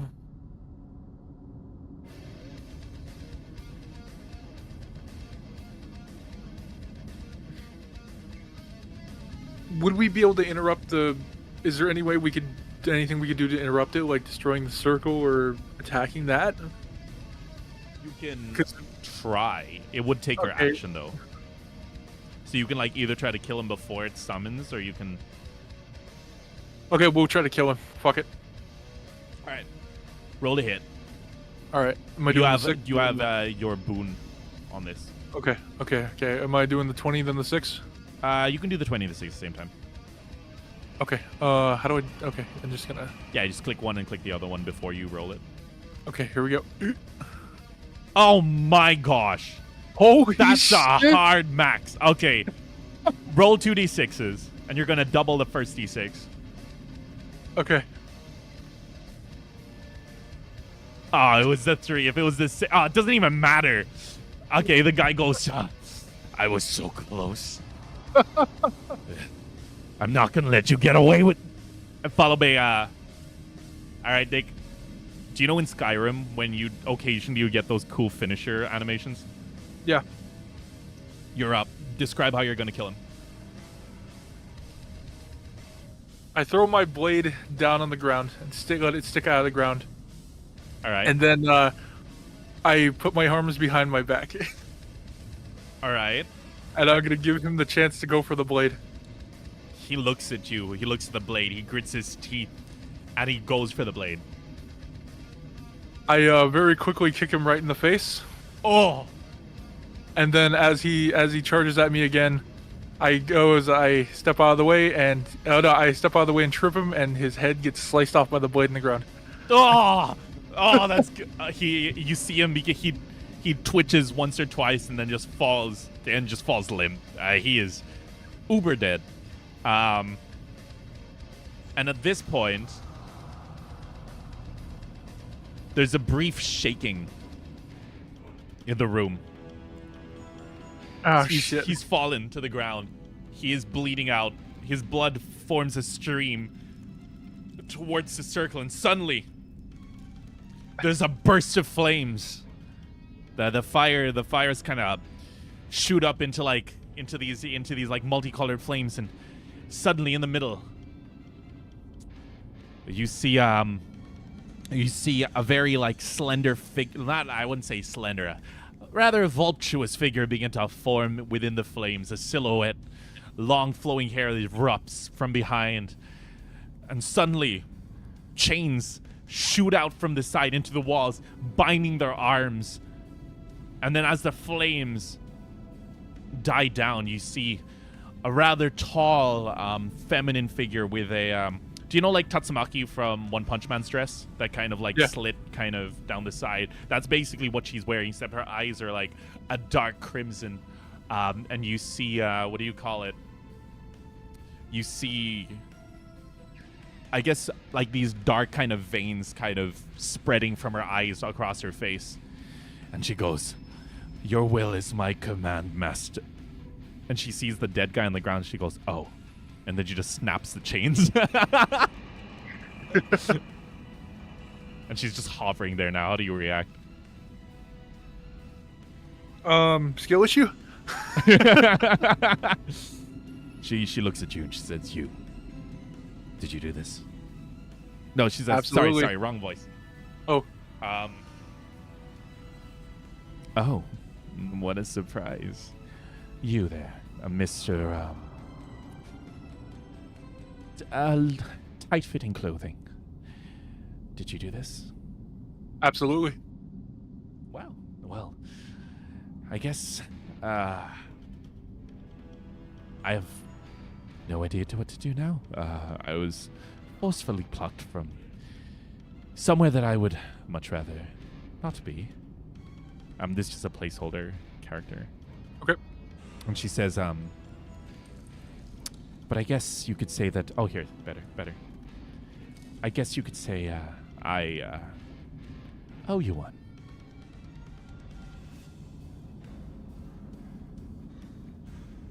Okay.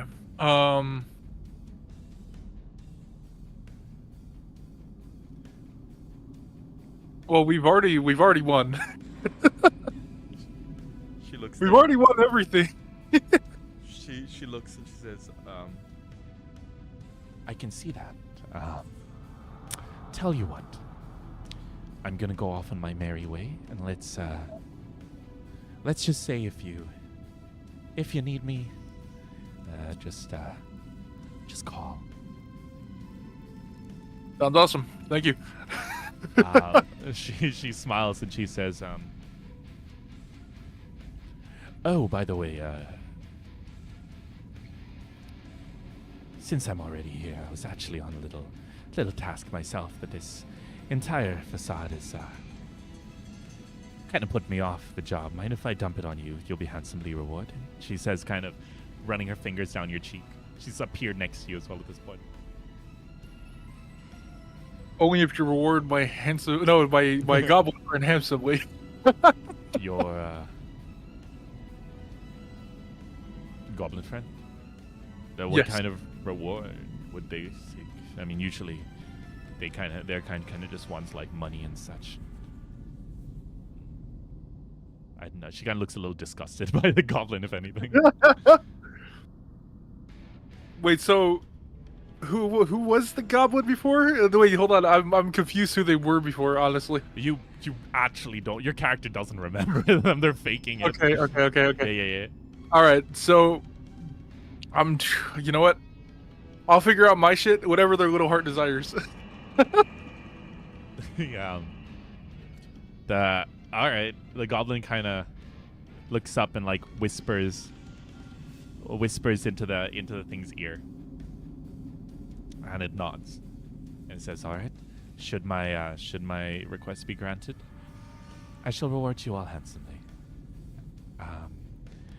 There is an anomaly, something which I would like taken care of. It seems to use my power, but at the same time it doesn't. I will give you the location, and all I need for you to do is hit it with a old, you know? She kind of runs her hand along her neck. That's all. And she also says, you wouldn't happen to be a Nick, would you?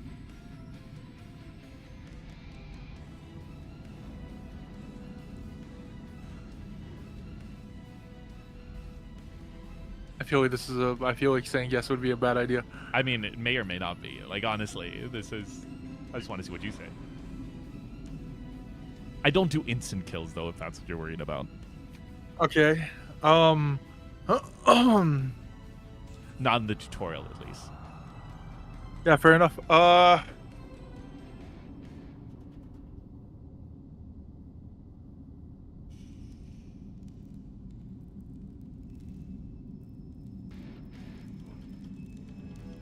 My identity is of no consequence as of right now, but I will happily reveal it to you at another time. She nods. She's like, all right, well, you can fit the description, but if you do see a Nick, just tell him that I've been one of the errands. I should probably introduce myself. They call me Ira. I'm the messenger of the gods in this place. And by gods, I mean, it's best you don't know, but I do have delivery. Okay, fuck it. I'll say it. Fine, I reveal it. Screw it. Oh, that makes things easier. She reaches behind her and she pulls out a little pink purse. Let's go! And she says, "This is for you." My little chaos bag. And she says, "Take care of it." I hold it up like a Zelda item, and I say, I dubbed the Pandora's purse. Your goblin friend just starts clapping, and she kind of just like stares blankly.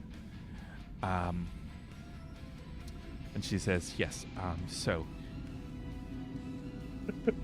you can take that. You kill this. You'll know them when you see them. Look for." How should I describe it?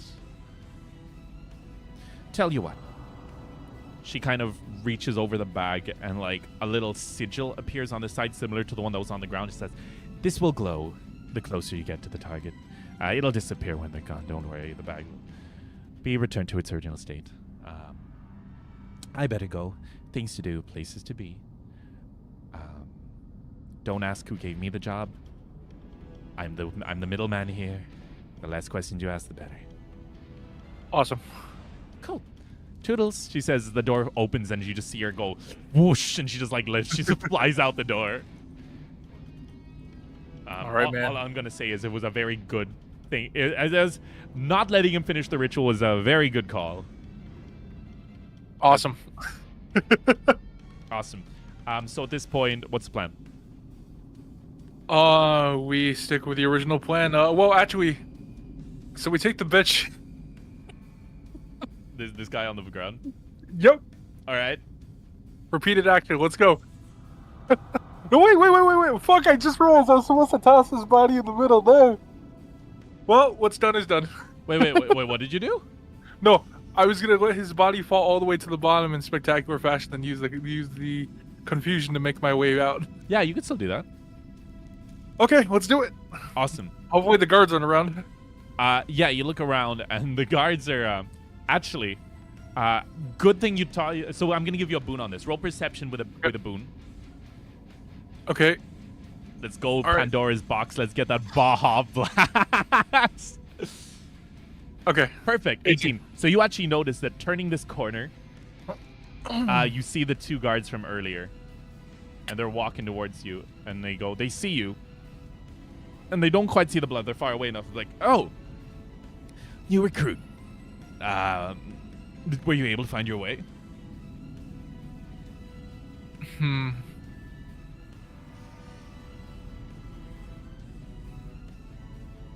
Yes, I was just informed that by the warden that we all needed to regroup at the station below. He apparently is going to be making an announcement, and he says to be quick about it.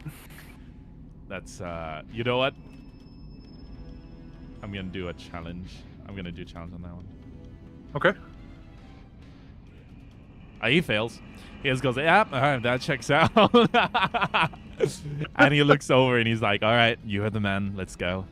It's going to be fun. It's probably going to be another, as you guys, it's probably going to be another, like, public readings of his very badly written rom-coms. And you see them kind of, like, disappearing down the stairs around the other side. Okay. And at this point, So now, I want to pull an item out from Pandora's purse. all right, it's a 1 in 5. So roll your d6. Okay. Let's make it a 1 in 6. Just if you get a 6, you get the soda. Okay. 5. Damn. Okay. Anyway. Okay. Now what? So instead, I actually have a table for this. I actually have a table prepared for this.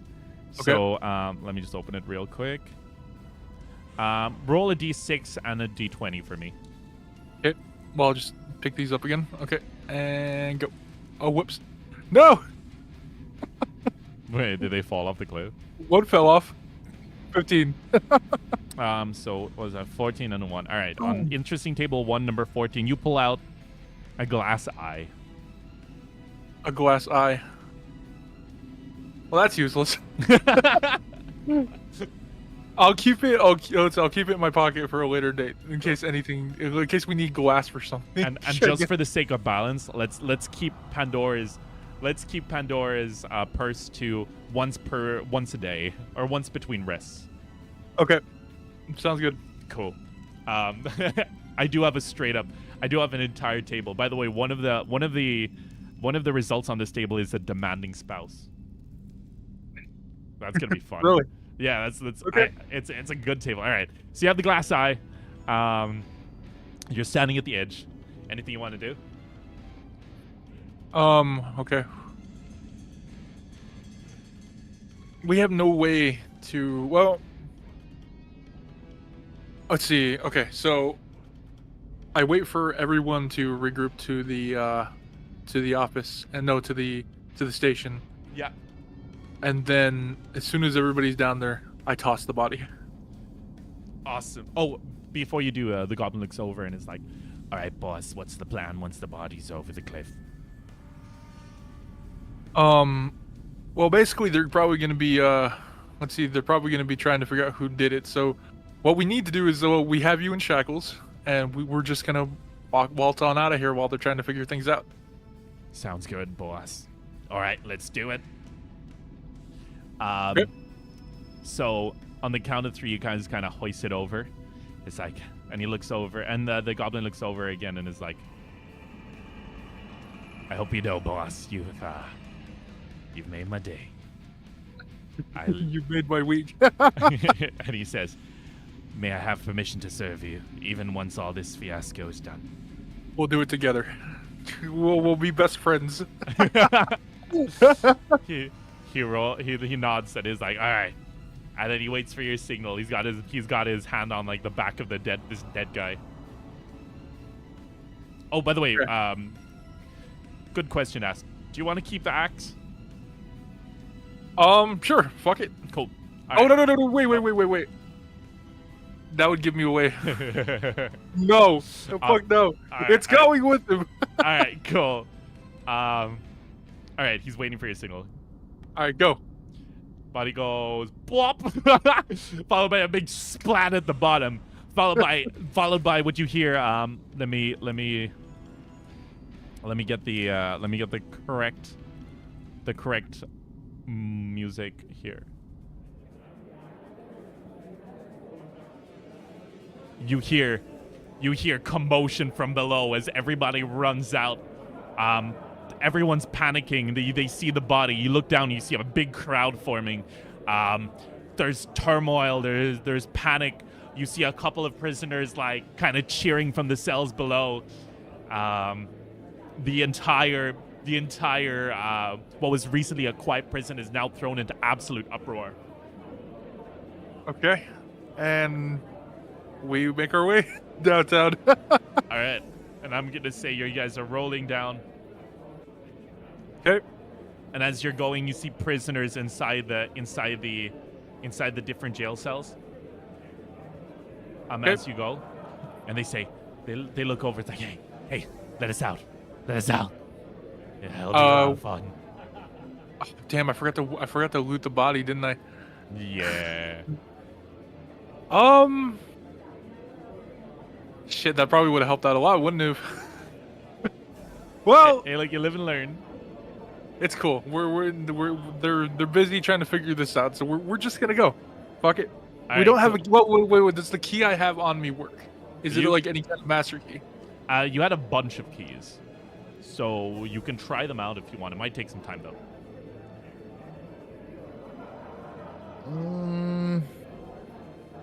All right.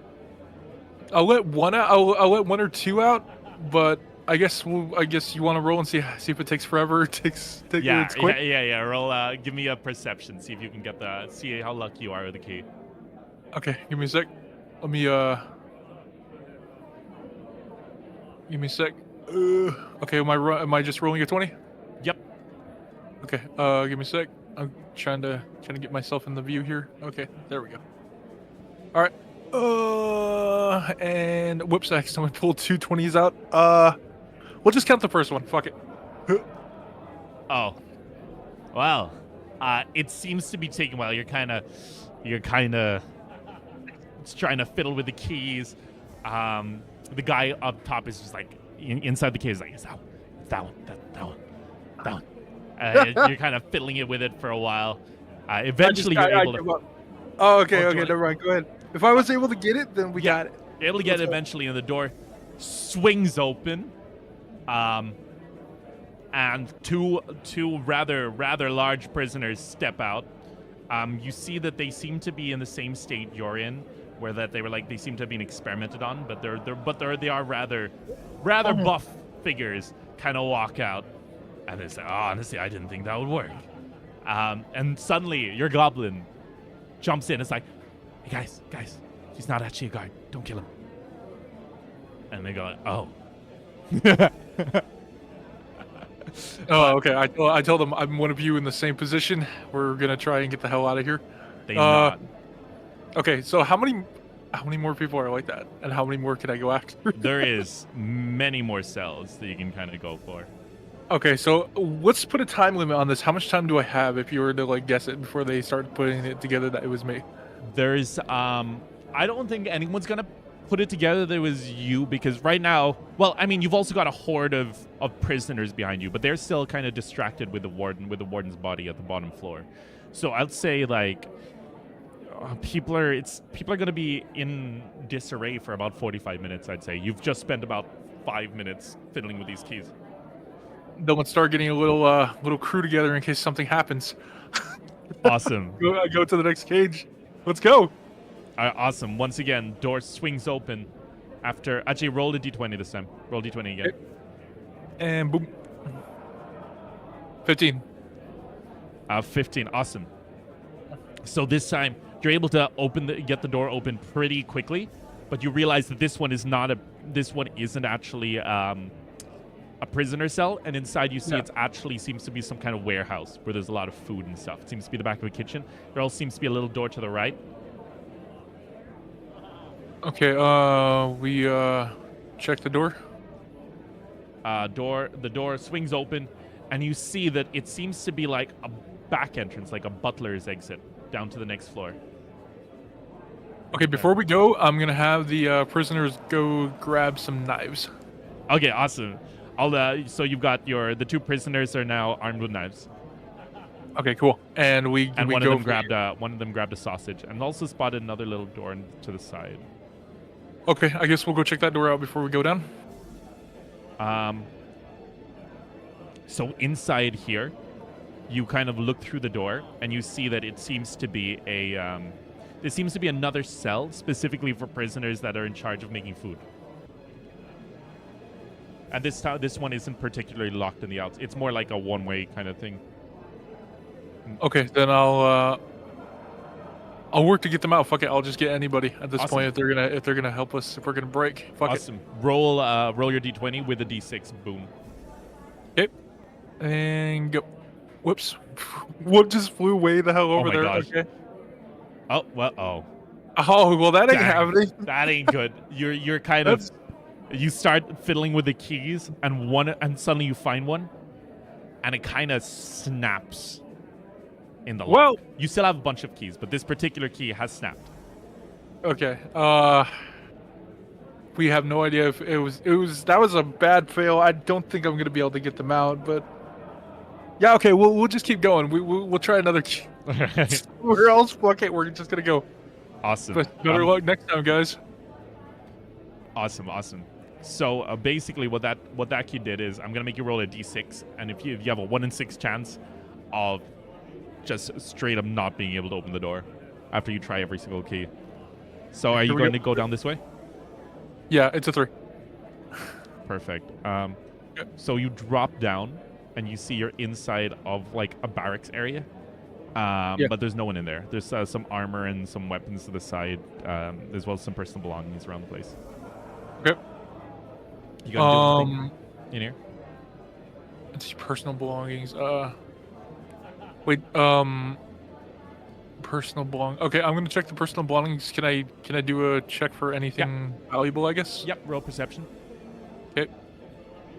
And boom. 16. 16. You're able to find about. I don't know if you have anywhere you can write this down for inventory. Do you have like a Google Doc or something for inventory? Yeah, you can even use our Discord chat. Okay. I'll just use I'll use the Google Doc. Go ahead. Okay. So you're able to find a gold necklace. Okay. 20 copper. Hold on. Okay, 20 copper. 2 strange sigils that would need to be like, how do you describe it? Appraised. As well as underneath one of the beds, you find what looks like a book that seems more heavy than it should be. It's also kind of giving off a faint. It's like it kind of gives you the heebie-jeebies. Okay. But yeah, that's what you find. All right. Cool. Okay, then I guess we'll just keep moving. All right. Door swings open, and you find yourself. What do you call it? You find yourself. Do you see one door, and you see another prison cell to your left? Okay. Is there anybody in the prison cell? Yeah, there's about 3 orcs. There's also a treasure chest to your left as well. I called them over to talk. They come over. Also, are you still in disguise? Yes. They go over. It's like, what do you want? Okay. I asked them if they if that's what they originally looked like. They shake their heads as like, no, every single one of us in this cave, in this hellhole, has been forced into another body against our will. I take off my helmet and I let them know that the same thing was also done to me, and I'm looking to get the hell out of here. And I ask them if they want to go. They smirk and they say, "Hell yeah!" All right, then I guess we're rolling for the key then. Roll a d6. Okay. Oh no, I'm rolling a d6. Okay, not this one. Then. Don't get a 1. Hold on. We're not counting that one. Okay, d6. Here we go. And go. Heck 5. yeah! All right, now you can roll your d20. Okay. And boom. Damn. It takes another 5 minutes. It also upstairs took another 5 minutes. So you're down to about 30 minutes on the clock. Okay. But you are able to open the door and out stumble about 3 more orcs. Okay. So does this- every set of guards have a key?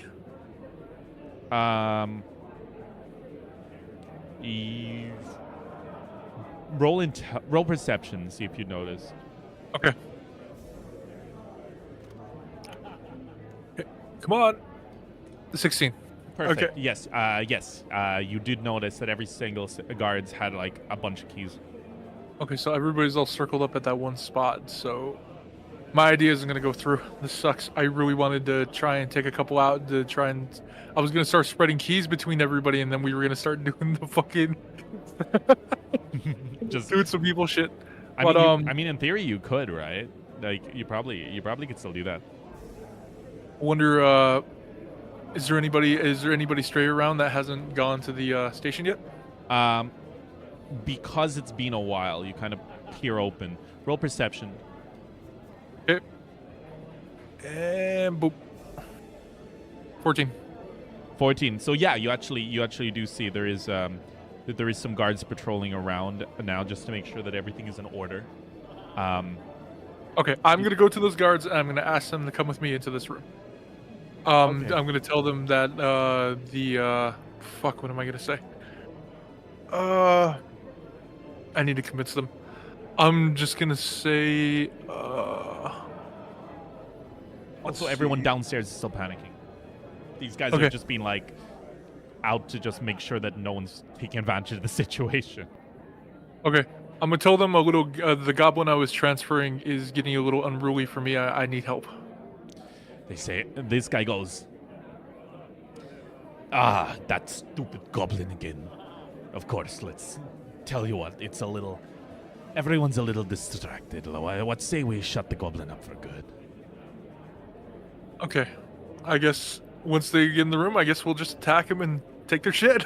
You just hear like an "oh shh," followed by a bunch of like rummaging and tussling, and you now have a beaten up. Is it lethal? Do you guys stop it before they kill him, or do you just let him go? I don't see any reason to kill him. We knock him out. All right, cool. The orcs are kind of annoyed that you've spared it, but they're happy to be free. They have a sword, and you have another bunch of keys. Okay, how many keys do I have? You now have 2 sets. Is it? Okay, we have 2 sets. Okay, Okay, so since the guards are all. Are there any more guards roaming around? Yes. Okay. How we need to figure out how. Okay, so how are we gonna? There seems to be one on each floor. So there's one more on the floor below you, one more on the floor underneath that, and then one more on the and then there's a bunch of them on the very ground floor. Okay, so everybody's distracted and they're in separate and they're in one-on-one thingies. Yeah. You've got about 5 orcs with you at the moment. Okay. I'll keep one with me and I'll have them split into pairs of 2, and then we're all gonna go our own way and we're gonna start freeing people one by one. All right. So, and if we encounter anybody, we'll just take them out. Okay, so these 2 orcs are gonna try to running out this way, and they're just gonna sick themselves on the different guards from around. And you give one of them a bunch of keys, right? Yep. Well, each pair has the set of keys to try on all the doors. Oh, cool. Okay, in that case, these guys are gonna run past them. I'm gonna have to do a few rolls here. Oh man, wait. This is becoming an operation. Let's go. Yeah, this is So these guys are going to attempt to break these guys out quickly. Okay. They're taking a little bit of time. These guys are going to be distracting this guard. Okay. And they're able to, they seem to be getting the upper hand. All right, it's your move. What are you going to do? This Okay, guy's... I'm also going to continue to be freeing people. All right. So in order to get past, you have two options, right? So you see inside this area, inside this cage. Yeah. Let me bring you back up. Yeah. There seems to be more cells. There seems to be another cell further back, if you want, or do you want to keep traveling down? We'll try to free him. Fuck it. All right. Roll d20 for me. Okay. And go. Also, you can just assume the goblin's with you. 8. Okay. Okay, so, oh yeah, by the way, you passed another chest inside, but it's kind of, it's not really, it doesn't seem valuable. It seems kind of empty in a way. But yeah, 8, with a little bit of fiddling, you're able to swing open another door, freeing another set of goblins that is right here. Or not goblins, orcs. And Okay. you've got another, sorry, this one is one orc. Where is orc? Boom. This one seems a little bit more like dingy than the rest. The ones here seem to be rather tough. You're also able to free the one here. This one steps out as well. Okay. And then you've got another, yeah, the door at the end swings open. And you find even more cells. You're going to just keep freeing them? Yep, we're just going to keep freeing and keep going. Okay, keep rolling. Okay. Roll 2d20s for me. Oh, 2d20s? Oh, shit. Oh, yeah, it doesn't matter. Yeah. Doors just swing open. Your goblins talking to everybody else. You kind of reveal yourself to as many as you can. You freed at this point, about 1, 2, 3, 4, 5 more. Okay. And at the very end, you find a room, and inside it you see a human who seems to be ignoring the commotion outside.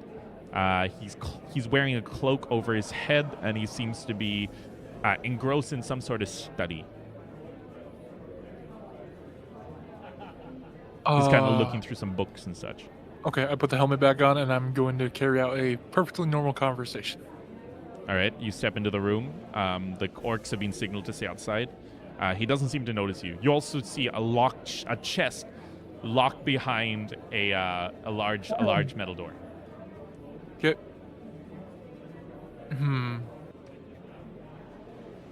First, we need to gauge his temperament. So,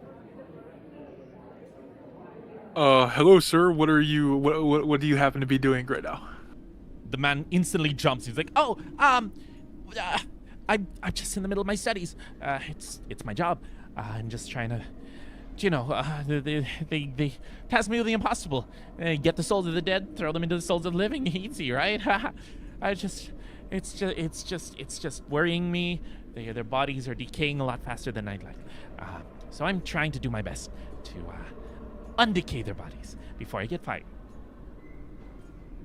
Wait, so, wait, what do you mean decay? Like,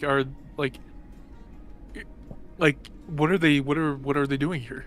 It's a new form of basically, the kingdom has had many atrocities, many crimes committed against them, and unfortunately, because these are war times, a lot of these crimes go unpaid for.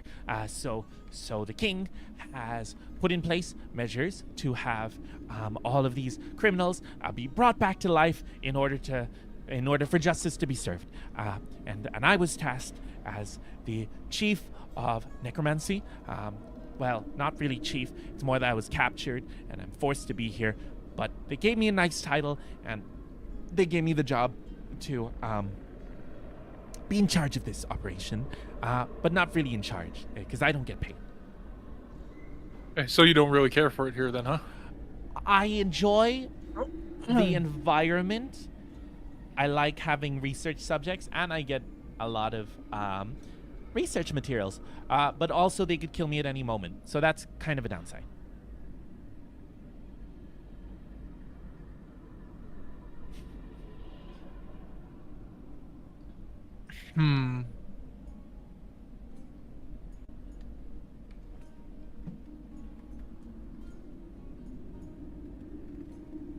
I'd like to try and persuade them. What were you trying? What are you gonna try to persuade him to do? I want them on my team with the goblin. Oh my gosh! All right, you can talk. You can talk to him. Okay, so I pull up my helmet and I reveal myself. And he goes, "What? Oh, hello there. You're one of the people. Yes, not criminals. Person with rights. Nice to see you here." Hey, no worries, no hard feelings at all. I'm not dead, and it's working out in my favor tonight. Yeah. Please don't kill me. For sure, but I have a couple questions. I am a answerer of questions. Actually, it is my profession. Yeah, he kind of backs up a little. Okay, so your immediate physical well-being is not at all being threatened, but I would like to ask if it would be worth your trouble to maybe, if you don't care for it here beyond all that and the treatment, how would you like to bail? And on top of that, if you would happen to come with me, I could promise you more maybe not as many bodies, but I wouldn't mind you doing what you need to do with much better treatment. His eyes widen. He said, "Why, that would be absolutely wonderful. Just one little problem. Tiny little And that problem." He kind of pulls down his cloak, and you see what looks like a stone collar around his neck. I was like, "See this? It's rigged to blow if I leave the premises of this prison." Who has the way to unlock that, or the way to dispel that? And he says, "Well, actually, I've been doing some digging of my own, and it turns out I know who has the way to get this off me." It wouldn't happen to be the warden, would it? It would. So just a verbal command from him, and this thing pops right off. Oh, that's hilarious. I know, right? No, it's such a complex mechanism. It comes off with such simple mechanics.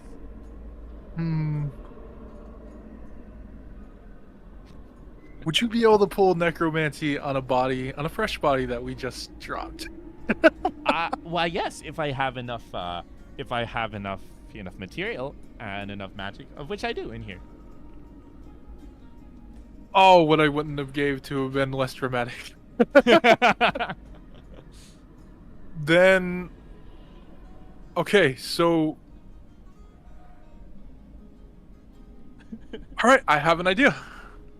You know. So what I'm going to do is, so as you can see, I've gotten free and I have been freeing a lot of my friends back there. Seems to me that everybody in here does not seem to care for that, but water under the bridge. So what we're planning to do is we're planning to break out of here. We've got a good number of people on our side, and the numbers keep growing. So the body of the warden happens to be down below.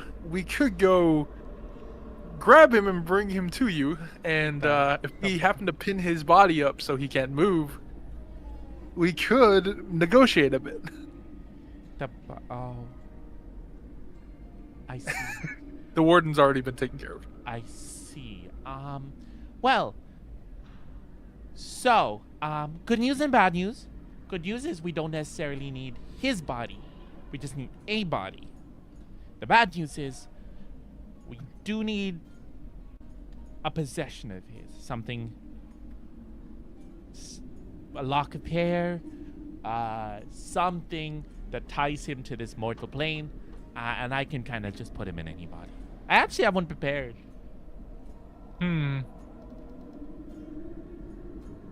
The downside is I don't know if his voice will be the same. But we'll one way to find out, right?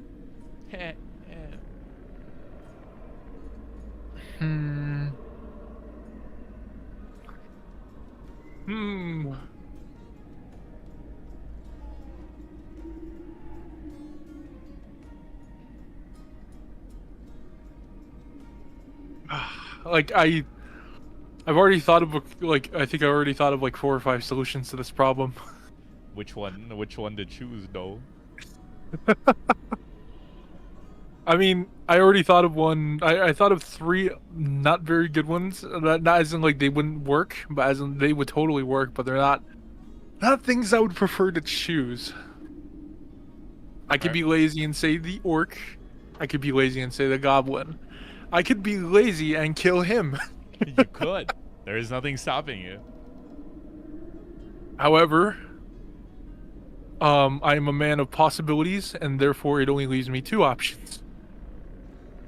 I can either go back up and fetch something of his from up there, or I can go down and grab something of his down there. But one carries more risk. And therein lies the problem.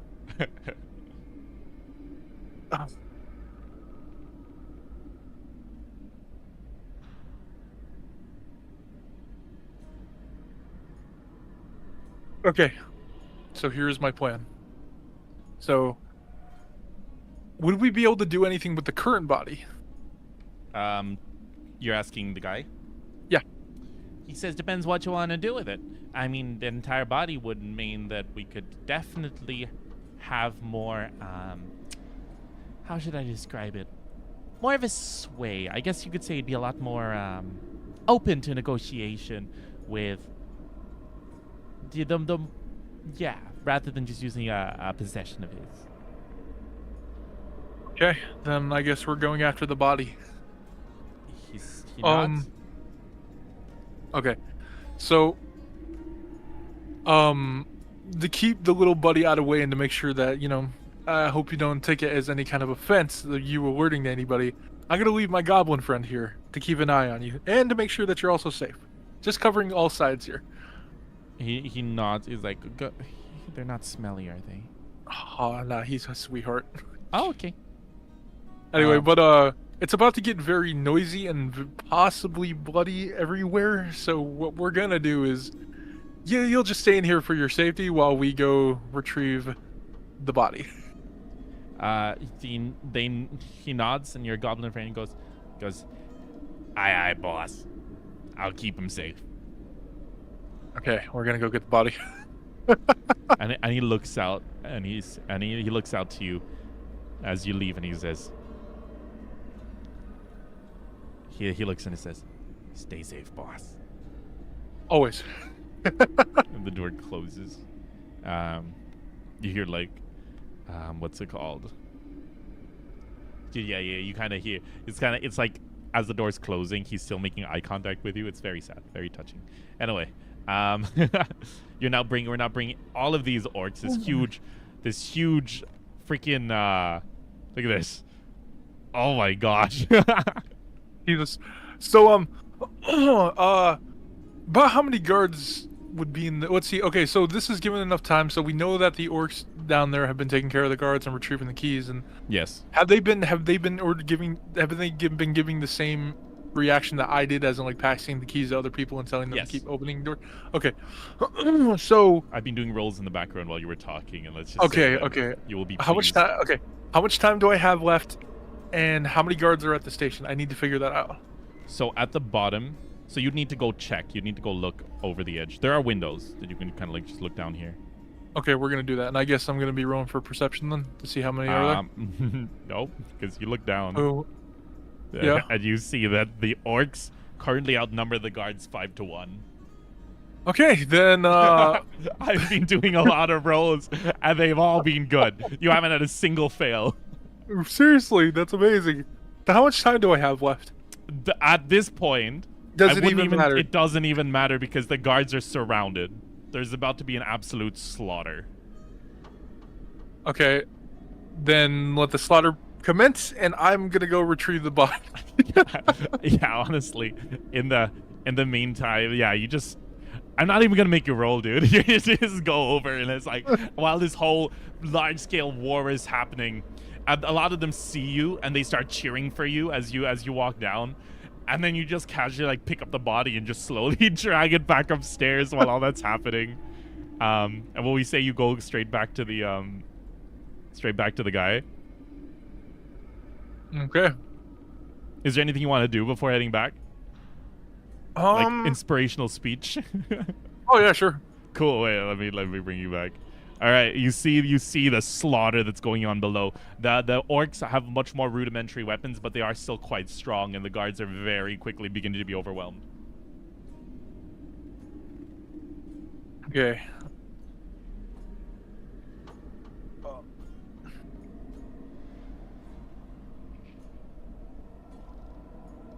I'm just totally gonna do this like non-serious. Oh yeah, no, that's totally fine. Let me give you some background music. Boom. Okay.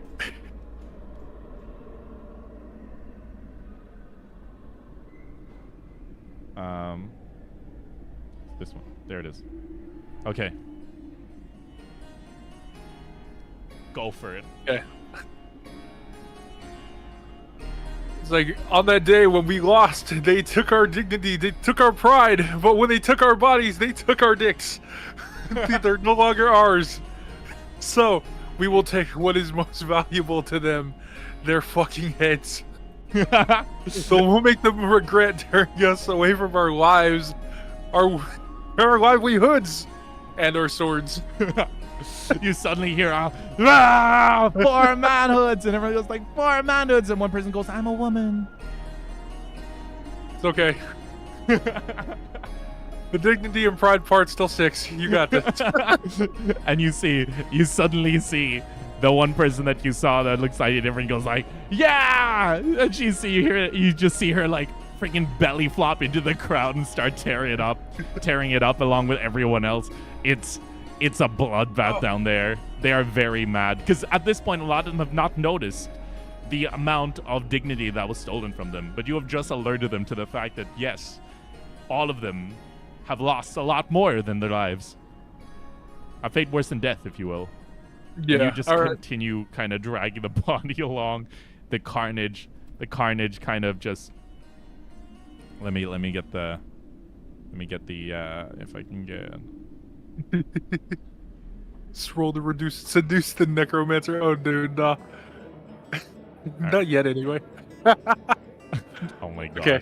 So yeah, at this point you've dragged the body all the way back, and the what was it called? You come back to see your goblin scraping on the wall. He's like, there's lines, like a bunch of tally marks on the wall, and it's like seconds without boss. Oh no! On the wall. I have returned. I have the body, and now we are ready to begin the interrogation. They're not the torture. I mean. You go, yeah. The guy we're going to have you free, and we're going to get out of here. You'll live to lay many maidens, and we will clap many cheeks. The guy goes, "Yeah, I like clapping. Clapping means I'm happy," he says as he starts clapping his hands. And he goes, all right, so set him down over there, and we'll get to work. It won't take too long. Now, having said that, if he comes back, he might resist, so we might want to tie him down or hold him down and do something. I take the sword and I cut off all the limbs. You're a horrible person. He continues on, and then he stitches some things up, and then he looks over, and he has his little bowl, and he mixes a few chemicals together until you see them sort of form a large crystal. He then places them down, and you see he pulls out a book similar to the one that you found under the bed, and he starts reading through it. And suddenly, this crystal begins to turn black, and it rises into the air and begins to swirl around, and then suddenly it shoots into the chest of the warden. And suddenly, you hear He immediately looks at you, and he's squirming. So hold on. Welcome back to the land of the living, fucker. I told you I would, I didn't exactly rip your ass out of your throat, but hey, the journey doesn't matter.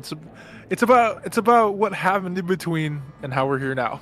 So, I have some questions for you. He's gonna spit at your face first. I said that's okay. Everything I've done to you, nothing compared to what you've done. Everything you've done to me is nothing to compare to what I've done to you. So I'll let it slide. All right. So we're here for a couple specific reasons, and I'm willing to negotiate your possible. Is it possible to heal him? The necromancer goes, "Oh yeah, definitely.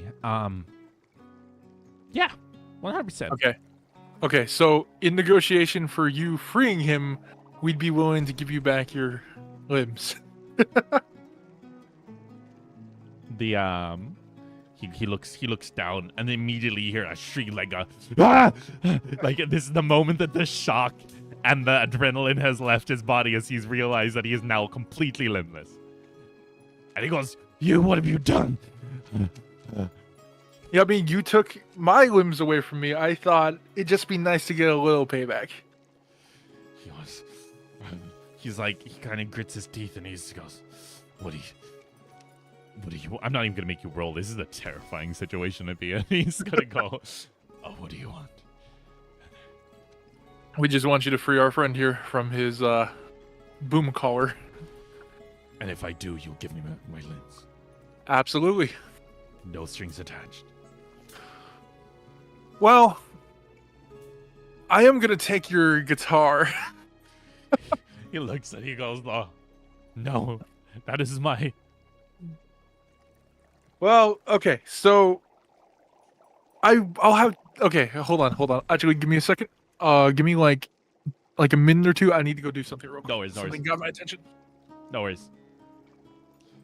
All right, chat. What do you guys think? What do you guys think of Nick's grand escape? What do you think of Nick's grand escape?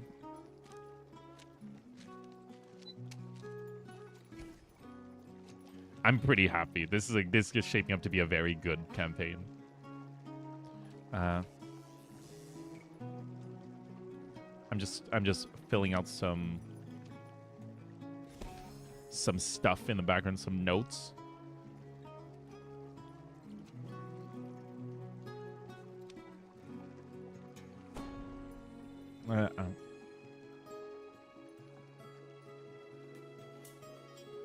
Solid. He needs to take the dude's manhood and find someone to run into the summon spell. That is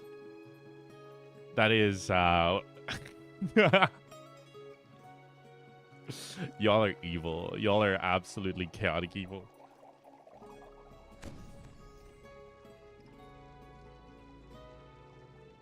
Oh, man.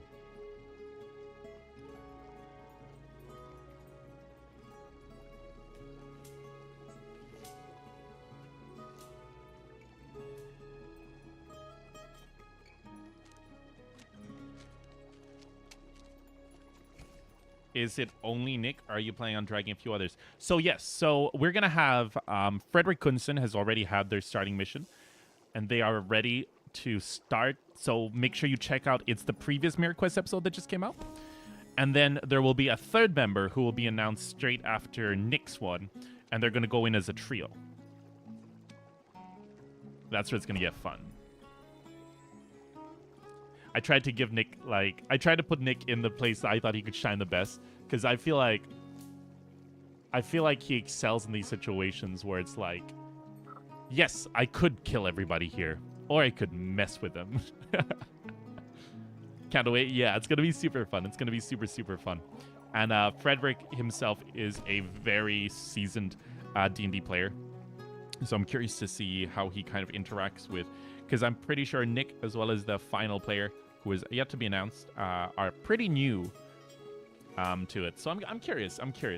We only have 2 actual full episodes of, like, the full group together, depending on how well it does. So fingers crossed that does well. Because hopefully that means we'll be able to continue it.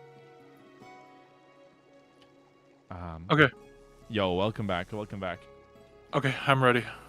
Okay, so the guy looks up at you and he says, my guitar, but it was made by the ancient wait, I forgot what the French were in this world. Just assume he said this world's version of the French because the name's passing me. It's French. Okay. And it's they call it the sprawl or as some might say, less sprawl. Oh my god. Okay. So that's what I spent the entire battle breakthrough thinking of. No, actually, less sprawl, would you? Hold on.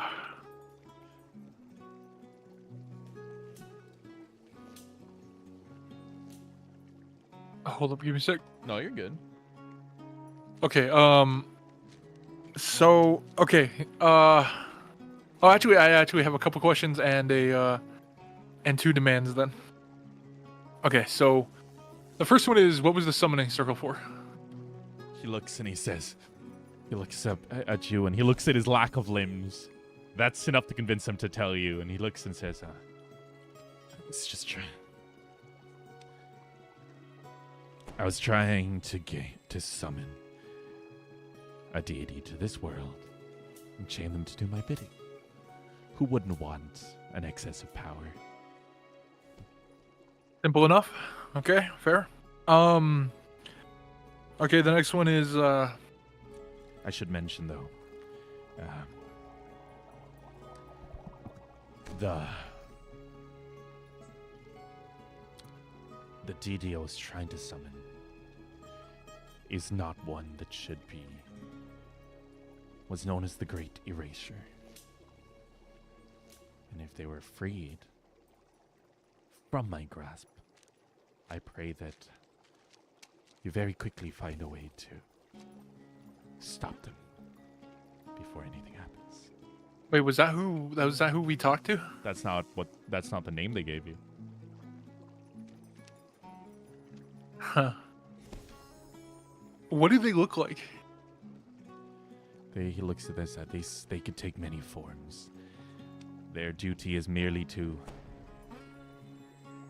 cause the world itself to roll back a little bit. Knock us back into the Stone Age, if you will. By any Okay. means.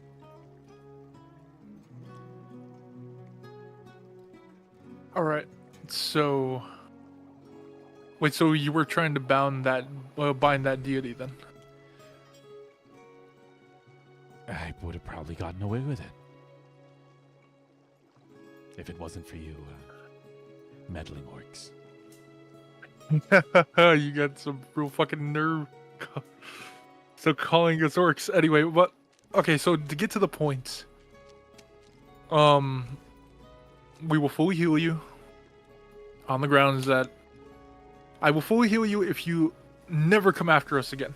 If you allow us to leave and we never hear from you ever again.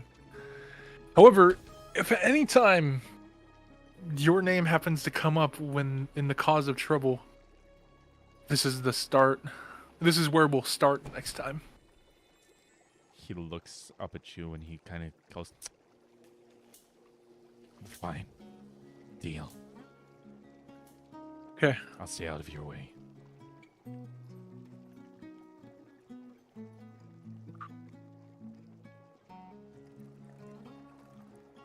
Okay. And the guitar. Oh, really want not my list, bro. I'll cut you a deal. If you let me take the guitar, you get all the limbs back. If I'll let you keep the guitar, but I'll only let you keep your arms to enjoy it. Fine, take it. Okay. It was signed. Well, I'm erasing it now. I dubbed the the destroyer. He sobs. He's like, fine. I'll release the chain, the shackles. Just get out of here and just heal me and get out of here. Now 2 paths sit before me. Actually, a third if I really wanted to be a dick. But I'll take the path of most problems. I hold up my end of the bargain. He looks at your arm that's being reached out and he looks back at his limbs that aren't there. And he says, Go ahead and heal him.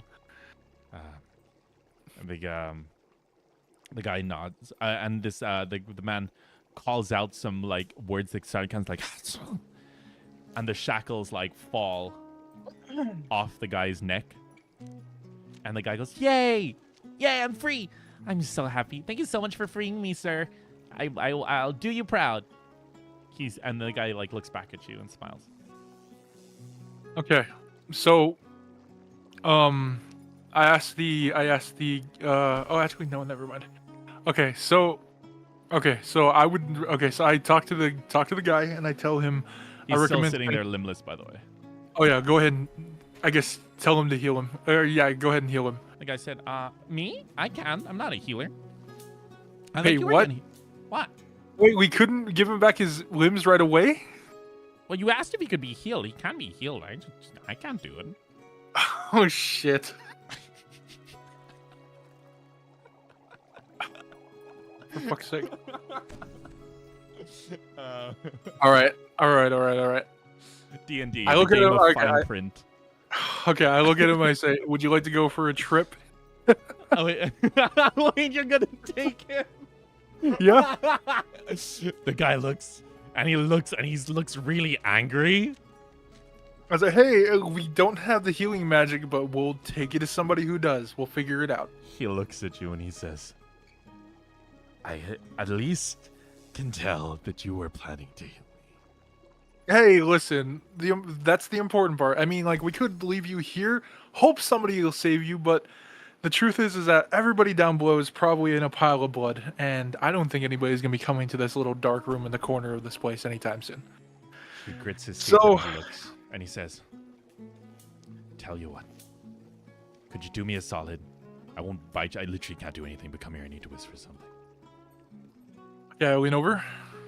Let me piss in that guy's food for the next month." Okay, fuck it. Deal, alright. Take me wherever you need to go. Just hold up your end of the bargain.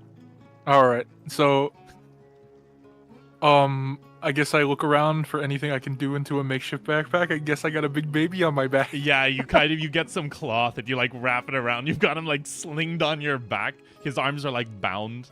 And I have the goblin wrap up the legs and arms and just hold them. Oh my gosh, wait, you're keeping the limbs? Yeah, we gotta heal him. The wizard guy goes, "Oh yeah, you can keep him in that trunk over there if you want." Okay, then all right, I guess we go. So the goblin kind of like lifts, like he kind of opens the trunk. Roll perception. Roll perception. Okay. 18. So for a brief moment, as he's opening and chucking the things in, you start to hear like the howls of the damned coming from within the chest, going as he like chucks the limbs in and just closes it, and he just drags it along. Okay.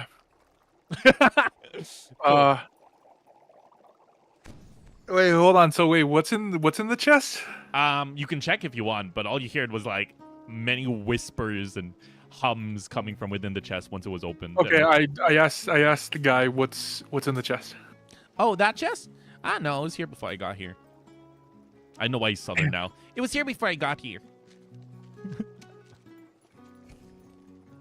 Wait, so did he already open the chest and toss the limbs in? You can stop him if you want. He kind of opened it up. What's in the chest? Like we already rolled for it. You want to open? Yeah, you can open. You can open.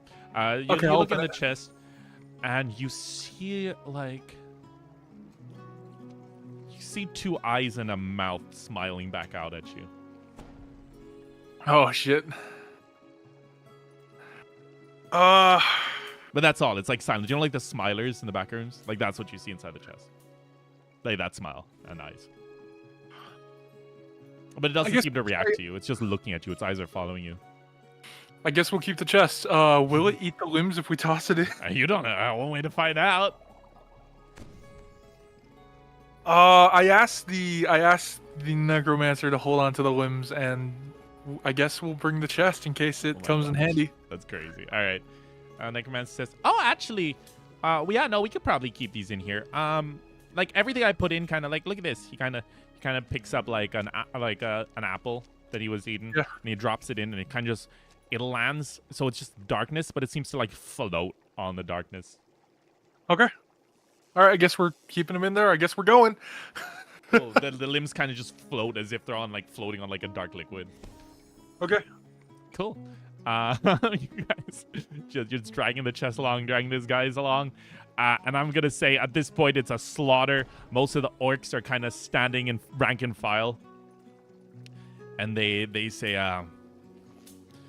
They all look and they're all like, as you're kind of you guys are kind of like walking out the front door. Yeah. The orcs kind of salute you and they go, wait, let me kind of like bring you out to the front here. Also at this point it's morning, so play the board, and where's the door? There it is. So I'm gonna bring you over here. Where is it? Sorry, just pressing buttons. There it is. There we go. So you're at the door. The orcs all look at you. They all cheer for you as you walk out. Goblin one side, scrawny little necromancer in the other. Big baby tied to your back. A guitar in hand. Broadsword being carried by the goblin. And they all just cheer for you as you go, and they say, and one of the orcs walks up and says, "Thank you for freeing us. We are in your debt." For sure. If we ever see each other again, I hope you. Actually, would it be possible to have them come with me or no? Do they have their own business? You can ask him. Would you all care to come with me? They look and they say, "We followed you in the past." Like they at this point, you know that they know who you are, and they say, "We followed you in the past life. We will follow you again. However, many of us have families we should probably check up on. All Business we must attend to. However, should the time come, we will fight by your side again. You have done us great justice." Yeah. Okay, sounds good. And then he nods, and I'm just gonna say that the session's gonna end with you walking into the sunset with your newfound like little squadron. Awesome! Woo! We're done. So what you think, dude? All right. What do you think of your first D&D experience? I found myself more merciful than I believed I had in me. Dude, that was crazy. You were a natural. Yeah, the moment you sunk in and the moment you like settled into it, you were. I knew you'd be fine. Oh man. Yeah, hopefully you had fun though. Yeah, that was definitely interesting. I didn't think I was gonna have a little team at the end of there. I need to figure out a way to balance that out before you show up with a group. But we'll figure something out. What I'm thinking is the necromancer is a non-combatant, so you could probably station him somewhere. Goblin can stay. The other guy is just kind of weigh you down, so I'm thinking like you could like keep him in the chest or something. Goblin can carry the chest around. Honestly, I'll see if I can. We'll see what happens with that guy. I definitely don't. I definitely would like to keep my promise up, but if something were to happen in the in between, I guess it's out of my hands. Yeah, like we'll figure something out, man. But hopefully you're excited for it. So your next session is gonna be with the rest of the team. So you're gonna be meeting Frederick, and I also now is when I'm gonna announce the next player. So the next episode of Mirror Quest is gonna be the solo mission, and that is where we're gonna be meeting Rita, who's gonna be the third member of the party. Yay! So I'm looking forward to see how your character interacts with everyone. It's gonna be fun. My character is very much I'm not really sure. What vibe did you get from him?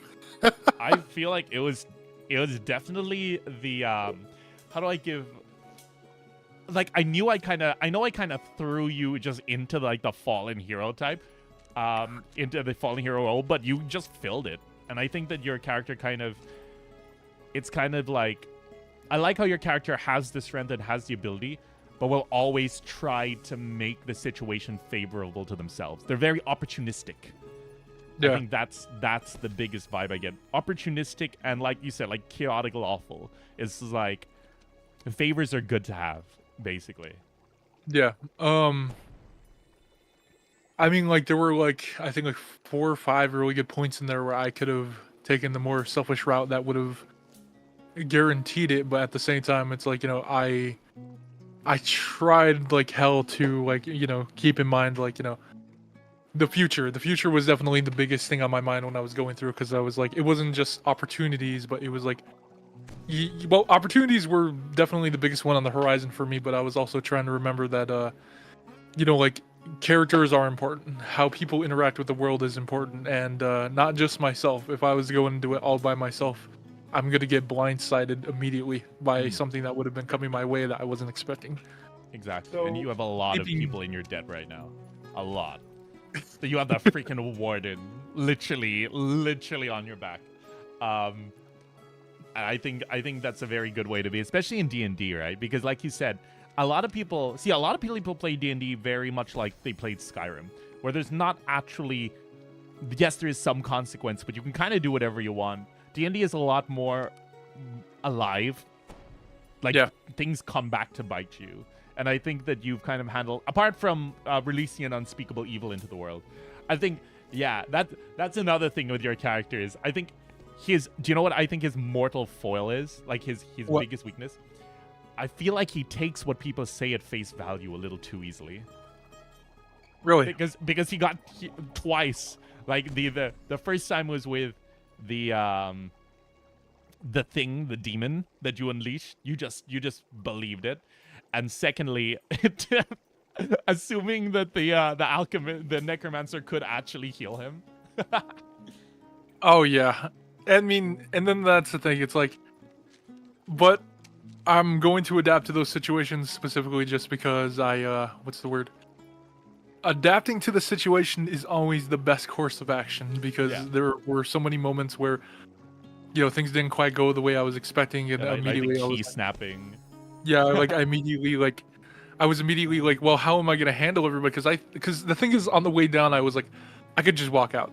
I could just walk out with me and the goblin. But then I immediately was like, when the idea of like freeing one person came to mind, I was like, then there's only one way for this can go. If I go down solo, there may be a ruckus and there may be a problem. But if I end up bringing everybody into this and I interact with this world like a world, and I realized that when you told me that everybody in here was like that, I was like, then there's my opening. Then I'm gonna literally turn the entire tide in my favor, and just by like it was the strategy. It was treating everybody, people like people, and then immediately starting to like just.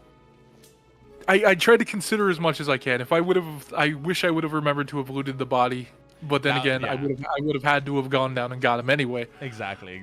And there was also many opportunities. Like one of the ways you could just straight up have gotten out was like at any point you could have just jumped into the moat from the roof. Like you could have done that at any point, and I would have let you. Mind you, there might have been some other complications, but I think it kind of showed that you also wanted to get the goblin out of there.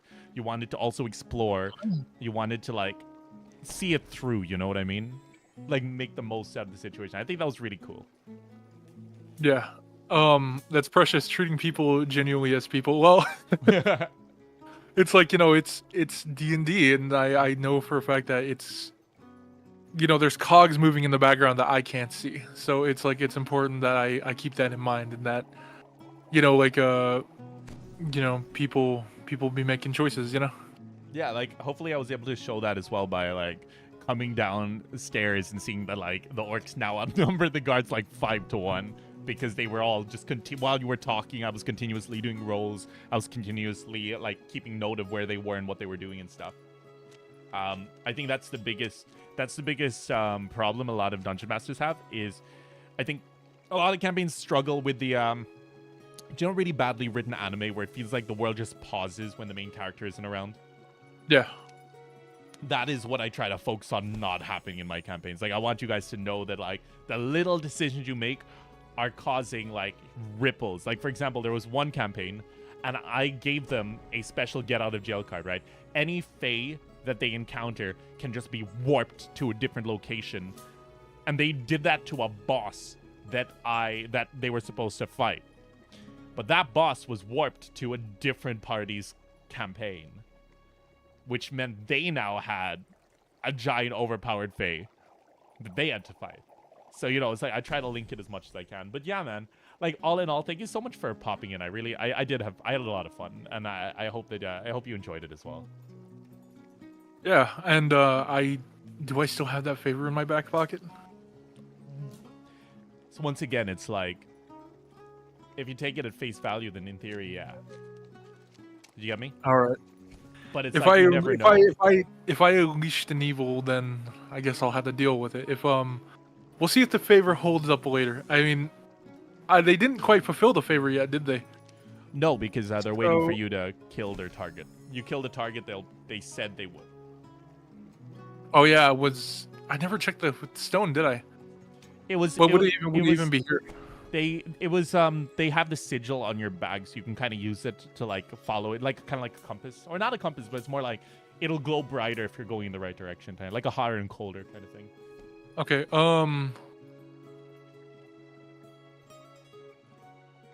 You know what? I just realized something. What? The warden knows the sigil to bind. He does. That would be fun. That would be very fun. Oh, for another day. I can't wait to see you try to convince Frederick and Rita to summon like the Ender of Worlds and try to enslave it. Which is once again something that I won't stop you from doing if everybody agrees. I just accidentally made a lot of shit in my back pocket, didn't I? 100%. But oh man, it's gonna be good. It's gonna be very good. Right. I'm looking forward. I'll be on my toes just like this time, and this time I have a little bit of experience under my belt, so I'm ready for the next time. Yeah, and you were a freaking natural, dude. Also, while we're talking, I'm gonna go find someone to raid. But yeah, dude, I like that was. You were natural. You were natural. Honestly, I'm not just saying that. I knew you would be. That's the reason why me and John have been so freaking obsessed with getting you behind the table. Because most people aren't. Wait, what?